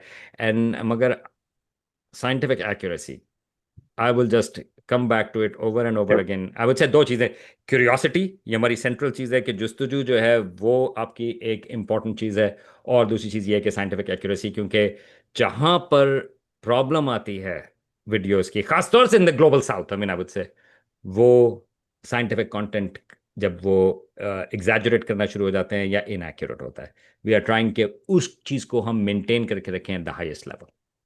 लेकिन आप ये देख सकते हैं कि पाकिस्तान के कॉन्टेक्स्ट में अगर आप सेंसेशनलाइज करें तो बहुत जल्दी आप बहुत बड़े बन सकते हैं। दैट्स इट, दैट्स अगर आप एब्सोल्युटली एक्यूरेट हैं करेक्ट। तो बहुत मुश्किल से आप बड़े बनेंगे। बिल्कुल। That's absolutely correct. और ठीक है, अभी नेक you know that's a price you have to pay. और हम्म। मगर जहाँ तक मेरा ख्याल है, and I could be wrong, मगर अब ख़ास तौर से आर्टिफिशियल इंटेलिजेंस के, एआई की वजह से इतना कंटेंट होता जाएगा, और इतना बुरा कंटेंट भी होता जाएगा, लाइक यू नो, मेरी उम्मीद जो है कि जो एक्यूरेट कंटेंट है उसकी वैल्यू बढ़ जाएगी, बढ़ती रहेगी, है कि ना। और ये भी हो सकता है कि we completely drown and it, like you know कि हम सर्वाइव ही ना कर सकें, that's a possibility. Right. Hmm. I don't know कि फ्यूचर क्या इस हिसाब से रखता है, लेकिन आई होप कि कुछ लोग, और आप साइंस की दुनिया, अगेन साइंस की दुनिया की आप बात करते हैं, लेकिन आप लोग भी यही चीज़ कर रहे हैं, कि अल्टीमेटली हमारी होप ये है कि, अगेन तो ये फिर उससे बात आती है कि वो जो कमेंट्स हैं, जो इनकरेजिंग कमेंट्स होते हैं, क्यों वो मैटर करते हैं, क्योंकि इसी चीज़ से आपको पता चलता है कि नहीं, देखें, कुछ लोग तो इस्तेमाल कर रहे हैं, कुछ लोगों के लिए तो एग्जैक्टली। कारआमद है, and that's all it counts. Hmm. I agree. तो अमीर साहब, सॉरी सलमान साहब, कोई ऐसी बात जो आप कहना चाहते हो और हमने अभी तक डिस्कस न की हो? अच्छा, नहीं, एक मिनट एक मिनट, हाँ, गो इससे पहले कि आप अहेड। आप कोई बात करें, मैं मुझे लगा था करी साहब शायद इसी बारे में बात कंटिन्यू रखेंगे, तो मुझे एक क्वेश्चन पूछने थे, फिर आप कर ले जो आपने बात करनी है। श्योर। तो अभी आपने एक बात की कि क्या कहते हैं, जब आप कंटेंट बनाते हैं जो कि क्या कहते हैं हमारी कम्युनिटी के लिए होता है, उसमें एक अपनायत होती है, राइट। राइट, आई थिंक उसका फ़ायदा ऑफ कोर्स होता है, बिकॉज मुझे बहुत अच्छे से याद है कि मैं जब 2014 में पढ़ रहा था ब्रीफ हिस्ट्री ऑफ टाइम, तो उस वक्त मेरे जहन में बार बार ये ख्याल आता था कि ये इस तरह की जो साइंस होती है वो हम लोग तो नहीं करते, राइट। तो क्या राइट, कोई ऐसा है हमारे मुल्क में जो कि इस तरह की साइंस को समझता भी हो या समझती हो, और क्या हम में काबिलियत भी है ये करने की, ये बार बार क्वेश्चन मेरे जहन में आता था, राइट। उस वक्त अगर राइट, मुझे पता, अगर उस वक्त मुझे डॉक्टर सलाम का पता था, लेकिन उसके अलावा अगर मुझे किसी और का पता होता, किसी एक दो लोगों का भी, जो कि इसके बारे में बात करते हैं, इनका मुझे पता है कि ओके ये यूट्यूब पे बात करते हैं इनके बारे में, तो मेरे शायद ये क्वेश्चंस मेरे जहन में ना आते, राइट। और मुझे बहुत टाइम लगा अपने आप को ये कन्विंस करने में कि हमारी जो नेशन है वहाँ उसके लोग भी कर सकते हैं ये फिज़िक्स। तो आई थिंक इस तरह का इसका एक ये फ़ायदा होता है। आई डोंट नो कि आप ये चीज़ आपके माइंड से कभी गुजरी है या आपने ये एक्सपीरियंस किया है कभी, क्या कहते हैं कि अगर आपके जहन में एक दो लोग हों जो कि बात करते हों इन टॉपिक्स के बारे में, तो एटलीस्ट ये ख्याल आपके जहन में नहीं आएगा कि हम लोग कर नहीं सकते ये। ठीक है। एब्सोल्युटली, अच्छा। मैं इसीलिए मैं कह रहा था कि वो कहते हैं कि यार अगर ये बंदा कर सकता है पीएचडी तो यार मैं भी कर सकता हूँ, लाइक हाँ यू नो जी, that's I exactly. Think that's exactly the point, exactly. Right. तो अच्छा, इसमें एक क्वेश्चन जो मेरा था वो ये था कि हम लोग अब हम लोग से अब मुझे नहीं पता कि आप कितने कितना एग्री करते हैं इस बात से, लेकिन मैं काफ़ी ज़्यादा स्ट्रांगली एग्री करता हूँ इस बात से कि हमारे जो मुल्क में जो एजुकेशन है उसमें जो टेक्स्ट बुक्स है ना वो अच्छी क्वालिटी की नहीं है। और कई दफ़ा हम आर्ग्यूमेंट करते हैं कि हमें जो बाहर लिखी हुई टेक्स्ट बुक्स हैं वो यूज़ करनी चाहिए हमारी यूनिवर्सिटीज़ के अंदर। लेकिन मैं सोच रहा था कि अगर हम ये वाला आर्ग्यूमेंट दें कि क्या कहते हैं, अगर हम अपने लोगों के लिए वीडियोस बनाए तो उसमें अपनायत होती है, तो जो बुरी टेक्स्ट बुक्स लिख रहे हैं ऑथर अगर वो भी आर्ग्यूमेंट देना शुरू कर देंगे हम जो बुक्स लिख रहे हैं उसमें अपनायत है, तो उसको कैसे हम डिबंक करेंगे आर्ग्यूमेंट को? यार अगर अपनायत में ये चीज़ भी शामिल है कि इनएक्यूरेसी भी होनी चाहिए और गलत इन्फॉर्मेशन भी होनी चाहिए, तो उसको तो आप आर्ग्यू नहीं कर सकते। अगर आप कहेंगे यार अपनायत, वो राइट। उसी बात है कि आपका रेस्टोरेंट है, कहना है अपनायत में जो है ज़रा मक्खी भी होनी चाहिए, कि नो, तो अब उसका क्या करें, राइट? आई मीन कि नो, फिर तो आपके पास कुछ नहीं कह सकते, राइट? राइट। लेकिन जो एफर्ट होनी चाहिए वो ये है कि किस तरह से आप एक्यूरेट इंफॉर्मेशन अपना या अपने सिस्टम के हिसाब से दे सके, राइट? तो उसके लिए एफर्ट चाहिए, और उसके लिए लोगों को भी कॉन्फिडेंस चाहिए। अच्छा, अब मैं आपको दो चीज़ें दो एंगल से बताता हूँ। एक तो ये है कि आपने जिस तरह बात की कि पाकिस्तान में भी लोग फिजिक्स करते हैं, ये वो अ, दो फ्रेम है एस्ट्रोनॉमी के सिलसिले में बात करने के। अगर मैं वीडियो बनाऊं कि देखें पाकिस्तान में तो कुछ नहीं होता, एस्ट्रोनॉमी में कुछ भी नहीं है पाकिस्तान। आई थिंक वो वीडियो जो है that will actually do well, क्योंकि बच्चों वहाँ तो कुछ नहीं होता, राइट? और इंटरनेशनली भी इट विल डू वेल, क्योंकि आई नो के बहुत सारे क्रिटिक्स जो है खासतौर से पाकिस्तान, इंडिया में, बांग्लादेश में, ये देखिए वहाँ पे तो कुछ नहीं होता, right? Actually that would work very well, right, क्योंकि वो हम्म। एक पर्टिकुलर किस्म का फ्रेम है। ये वो रेज बेट भी अ, हो जाएगा ना, हो सकता हाँ है कि कुछ लोग एग्जैक्टली, देखें उसको और फिर वो हाँ डिसएग्री एंड रेस करते पे, हैं उससे। राइट।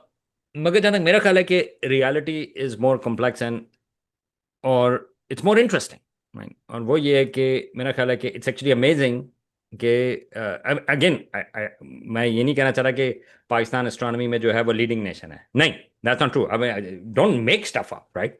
मगर ये कहना है कि पाकिस्तान में एस्ट्रोनॉमी में कुछ नहीं हो रहा, वो भी इनएक्यूरेट स्टेटमेंट है, क्योंकि देखें इतने सारे एमेचर एस्ट्रोनॉमी ग्रुप्स हैं और कुछ रिसर्च वाले लोग भी हैं, they are trying to push whatever they can do. मगर इतने सारे एस्ट्रोनॉमी के एमेचर ग्रुप्स हैं, they are actually doing pretty good work actually, or within amateur astronomy उनके पास टेलीस्कोप बहुत अच्छी है, they are pushing the limits, वो लगे हुए हैं, उनकी दिन की कोई नौकरी है। मगर अगर हम उनको सेलिब्रेट नहीं करते हैं, दैट्स अ प्रॉब्लम, क्योंकि ये एक्चुअली दिस एक्चुअली एग्जिस्ट। तो आई थिंक ये चीज हाईलाइट करना कि क्या अपॉर्चुनिटीज वहां पर मौजूद हैं, लिमिट, ये नहीं कहना कि वहां पर दुनिया की हर तरह की चीजें मौजूद हैं, दैट वुड बी इनएक्यूरेट, मगर ये कहना कि वहां कुछ भी नहीं है, that is also inaccurate, right? तो आई हम्म। थिंक इट्स क्रूशल के इस चीज को हाईलाइट करें, राइट? और उसमें बहुत अच्छे लोग भी मौजूद हैं, बहुत स्मार्ट लोग मौजूद हैं। लेकिन या। ये जो आपने दूसरी बात की टेक्स्ट बुक्स वाली, उस तो उसी हिसाब से उसमें जो एक मसला आ जाता है वो ये है कि अक्सर वो सीक्रेसी की बात है, मैं सुपारको की अक्सर बात करता हूँ, या क्या कहते हैं, और उसमें एजेंसीज में, कि अक्सर हम शेयर नहीं करना चाहते इन्फॉर्मेशन, और अक्सर उसका ताल्लुक जो होता है, again maybe it's okay, maybe I don't know, अक्सर जो है उसमें होता है कि हमें ये ना पता चल जाए कि we are not doing anything, right? लेकिन नहीं नहीं, ये तो टॉप सीक्रेट है या whatever, like textbooks के सिलसिले में भी आपको एक बेस लेवल कॉन्फिडेंस चाहिए। ये कहना है कि हम गलत भी हो सकते हैं, उसके लिए यू नीड कॉन्फिडेंस। ये आपको साइंस के हिसाब से भी पता है, ये किसी भी उसमें पता है कि हम्म। ये एडमिट करना कि ये मेरी गलती है, या ये एडमिट करना कि मैंने गलत बात की, सॉरी, उसके लिए आपको एक बेस लेवल कॉन्फिडेंस चाहिए। लेकिन अगर आप में बेस लेवल कॉन्फिडेंस नहीं, तो फिर उसमें यह आ जाता है कि नहीं, आप किसी और को भी नहीं शामिल होने देंगे, नहीं नहीं, आप नहीं ये बिल्कुल ठीक है, ये टेक्स्ट बुक जो है। तो आइडियल कॉम्बिनेशन जो है, जो हसन आप बात कर रहे हैं, वो इस चीज का है कि हम बोरो करें। हम्म। तमाम चीज़ें बोरोइंग से बनी हैं। पूरी दुनिया में जो है साइंस इसी तरह से काम की है, बल्कि एक लिहाज से जो ट्रांसलेशन मूवमेंट, जो अरब उसमें ज़बान की जो चीज़ें जो बनी थी, जो क्या हम्म, कहते हैं, 800 से 1200 तक थी, आई मीन, और 800 से 1000 तक, that was crucial for the development of science, really hmm, incredible, one of the key areas के यहाँ पे जो है वो। तो बोरोइंग इज क्रूशल, राइट? क्यों? और उसी से चीजें डेवलप होती हैं, लाइक इट्स नॉट कि बोरोइंग जो है वो कभी पैसिव बोरोइंग नहीं होती, उसमें जो है चीजें डेवलप होती हैं।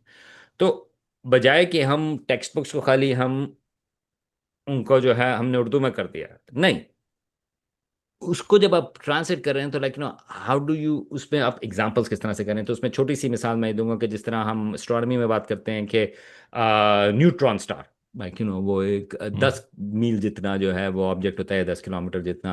तो अक्सर लोग जो है वो मिसाल देते हैं कि जैसे न्यूयॉर्क सिटी, ठीक है, टेक्स्ट बुक में लिखा हुआ होगा कि यार वो न्यूयॉर्क सिटी का है, लेकिन अगर आप पाकिस्तान में बना रहे हैं तो यार आप उसको कराची या लाहौर कर दें। हम्म, सडनली आपके छोटी सी चेंज की वजह से जो है साइंस जो है वो हमारी, हम हमारे बारे में भी बात हो रही है, हम भी उसमें हम्म, इंक्लूसिव हैं, राइट? इसी तरह से छोटी छोटी चीजें हैं, those things actually make a huge difference. अभी मैं आपको बताता हूँ कि अभी जो हम चांद ग्रहण की जो हम बात कर रहे हैं, जो एक्लिप्स की जो हमारी वेबसाइट है, उसके अंदर हम बच्चों की एक्टिविटीज़ भी डाल रहे हैं। और वो एक्टिविटीज़ जो हैं, कुछ उसमें बड़ी अच्छी एक्टिविटीज़ जो हैं वो नासा की मौजूद हैं। तो हमने उसकी एक्टिविटीज़ को देखा, तो हमने कहा कि इसको हम ऐसे ही डाल दें, ट्रांसलेट कर दें खाली। लेकिन वो बड़ी खुश किस्म की थी। हमने कहा यार इसमें ज़रा चटपटा देसी मज़ा नहीं है, राइट? इसमें ये अच्छा, हम्म, स्टेप 1 ये, स्टेप 2 नहीं यार, थोड़ा सा ज़रा चटपटा मज़ा होना चाहिए। तो जब हम उसको ट्रांसलेट कर रहे हैं या जब हम उसको अडॉप्ट कर रहे हैं, उसमें हम local cultural references, local context भी हम उसके अंदर डाल रहे हैं। तो हम्म, ये वो जो आपने टेक्स्ट बुक की बात की एहसान, this is what is needed, कि ना सिर्फ ना ये कि अपनायत में जो है वो गलतियां जो हैं वो जरूरी होनी चाहिए, नहीं, गलतियों को आप, मगर देर आर वेज कि आप उसको अडॉप्ट कर सकें। और ये मुश्किल वैसे चैलेंज है क्योंकि कुछ लोग जो हैं वो ऑफेंड हो जाते हैं इस चीज़ से। इसमें एक छोटी सी बात मैं ये करूँगा कि स्टूडेंट्स जो हैं उनको भी पता नहीं मुझे आज तक ये बात वैसे समझ नहीं आई, लेकिन ना मैंने बहुत ज़्यादा देखा है अपने क्लास वालों में भी, अपने जूनियर्स में भी, कि उनको लगता है ये कि अगर हमारे किसी बंदे ने लिखी है तो शायद आसान लिख दी होगी text book. For Yeah. Example, आपने अब श्योर नोट किया होगा कि यूनिवर्सिटी के स्टूडेंट्स कई दफ़ा कह रहे होते हैं कि यार इस टॉपिक के ऊपर कोई इंडियन ऑथर है क्या, इंडियन ऑथर की बुक हम्म, चाहिए मुझे। राइट? वो क्यों क्यों राइट कर रहे राइट हैं राइट ऐसे? राइट राइट उनको लगता है कि अगर इंडियन ऑथर ने लिखी है तो शायद आसान लिख दी होगी, हालांकि अगर राइट राइट एक्यूरेट राइट लिखी है राइट तो वो तो सही लिखी होगी। Right? Right right right right, नहीं ये, हाँ, नहीं बिल्कुल। और ये अब तो इंडियन ऑथर्स की बात है, वरना तो गोरों की होती थी ना, कि एज लॉन्ग एज किसी गोरे ने कह दिया तो फिर तो सही बात होगी, राइट? आई नो, तो ये आई थिंक मैं उसका ब्रॉडर उल्टा कह रहा हूँ, वो कॉन्टेक्स्ट। कि मैं कह रहा हूँ कि अगर गोरों की लिखी हो तो उनको लगता है कि ज़्यादा मुश्किल लिखी होगी, वो ये अच्छा, कहते हैं मुश्किल हमेशा। लिखी होगी, हाँ हाँ, हाँ वो हाँ ये हाँ कहते हैं, हाँ वो हाँ कहते हैं अगर हाँ, इंडियन ऑथर ने राइट लिखी तो राइट राइट, आसान लिखी होगी, हमारी हाँ, हमारी तरीके से लिखी होगी, पता नहीं क्यों, आई डोंट नो कि इट्स क्या ट्रू, मतलब है राइट राइट इसका। Right right right right. लेकिन खैर, तो यहाँ तो वो करीब साहब ने कहा था और आपने कुछ ऐड करना है तो प्लीज़। एक एक जो इसी कॉन्टेक्स्ट में मेरे जहन में जो आता है अक्सर, खासतौर पे जब एस्ट्रोनॉमी की या स्पेस रिसर्च की बात आती है, तो अक्सर उस पे एतराज ही होता है जी कि दुनिया में लोग भूखे मर रहे हैं और आपको एस्ट्रोनॉमी की हाँ, पड़ी है या आपको स्पेस साइंस की पड़ी नहीं, है। तो how do address these type of questions? लेकिन इसमें मेरा सबसे पहला जवाब ये होता है कि अगर आपको ये बहुत बड़ा मसला है, तो सबसे पहले आप जाएं और फौजियों से बात करें, क्योंकि जितने पैसे वहां पर लग रहे हैं, एस्ट्रोनॉमी तो बेचारे कोई भी कुछ नहीं कर रहे, कहीं पे भी लगा हाँ दें, जी, किसी भी फौज की बात कर लें, राइट, ठीक है? राइट, तो पहली बात तो ये कि बिल्कुल सही कह रहे हैं। मेरा ख्याल है लोगों को इस दुनिया में, इस एज में, किसी को भी भूखा भूख से नहीं मरना चाहिए, किसी को भी भूखा नहीं होना चाहिए। वी हैव रिसोर्सेज और हमारे पास चीज़ें हैं। तो अगर आपको एतराज़ है, तो अमेरिका में जिस तरह जो वेपन सिस्टम्स होते हैं, एक मिसाइल जो है वो $70 मिलियन का या फलाने के कितने मिलियन डॉलर्स के वो होते हैं, उनसे जो है वो बात करें।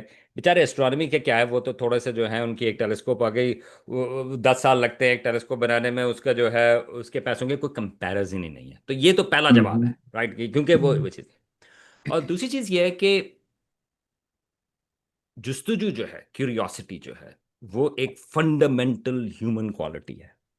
हम्म। अगर तो उसकी प्राइस क्या है, राइट? तो अगर हम ये कहें कि आपने ये टेलीस्कोप बनानी है जो इतनी महंगी है कि कई मुल्कों की जीडीपी से भी ज्यादा है, तो मैं कहूँगा यार ना बनाए भाई, राइट? राइट। बाकी लोगों का आप ख्याल रखें। लेकिन अगर आप बजट के हिसाब से देखें तो जो एस्ट्रोनॉमी का जो बजट होता है या प्योर साइंसेस का जो बजट होता है वो बहुत छोटा फ्रैक्शन होता है पूरे मुल्कों के बजट में। हम्म। लेकिन वो जो प्रोवाइड करता है, खासतौर से मैं कहूँगा एस्ट्रोनॉमी और स्पेस उसके सिलसिले में, इंसानियत के सबसे अहम सवाल। अब उसका क्या मतलब है? मतलब ये है कि ओरिजिन्स के सवाल जो हैं कि कायनात कैसे बनी, जिंदगी कैसे शुरू हुई, हमारा सैयारा कैसे बना, ये जो हैं वो फंडामेंटल क्वेश्चंस हैं जो हमेशा से इंसान उठाते आए हैं। तो इसके लिए अगर हम थोड़ी सी इन्वेस्टमेंट करें, बहुत थोड़ी सी, ये हम ज़्यादा भी नहीं करते, तो वो एक अहम होते हैं। और इसमें तो अभी मैंने प्रैक्टिकल चीज़ों की तो बात ही नहीं की, क्योंकि बहुत सारी चीज़ें जो हैं, जिस तरह हम आपके जो कैमरे हैं आईफोन के अंदर या फलाने जो सीसीडीज होती हैं, हम्म। वो कहाँ से हैं? वो एस्ट्रोनॉमी के कैमरेज जो हैं, हम लोग सीसीडीज जो हैं हम तो 80 से इस्तेमाल करते राइट। आ रहे हैं, राइट? तो बहुत सारे प्रैक्टिकल बेनिफिट्स ऑफ कोर्स होते हैं। लेकिन मैं तो प्रैक्टिकल बेनिफिट्स की बात नहीं कर रहा, मैं तो ऐसी रिसर्च की बात कर रहा हूँ जिसका कोई प्रैक्टिकल बेनिफिट नहीं है।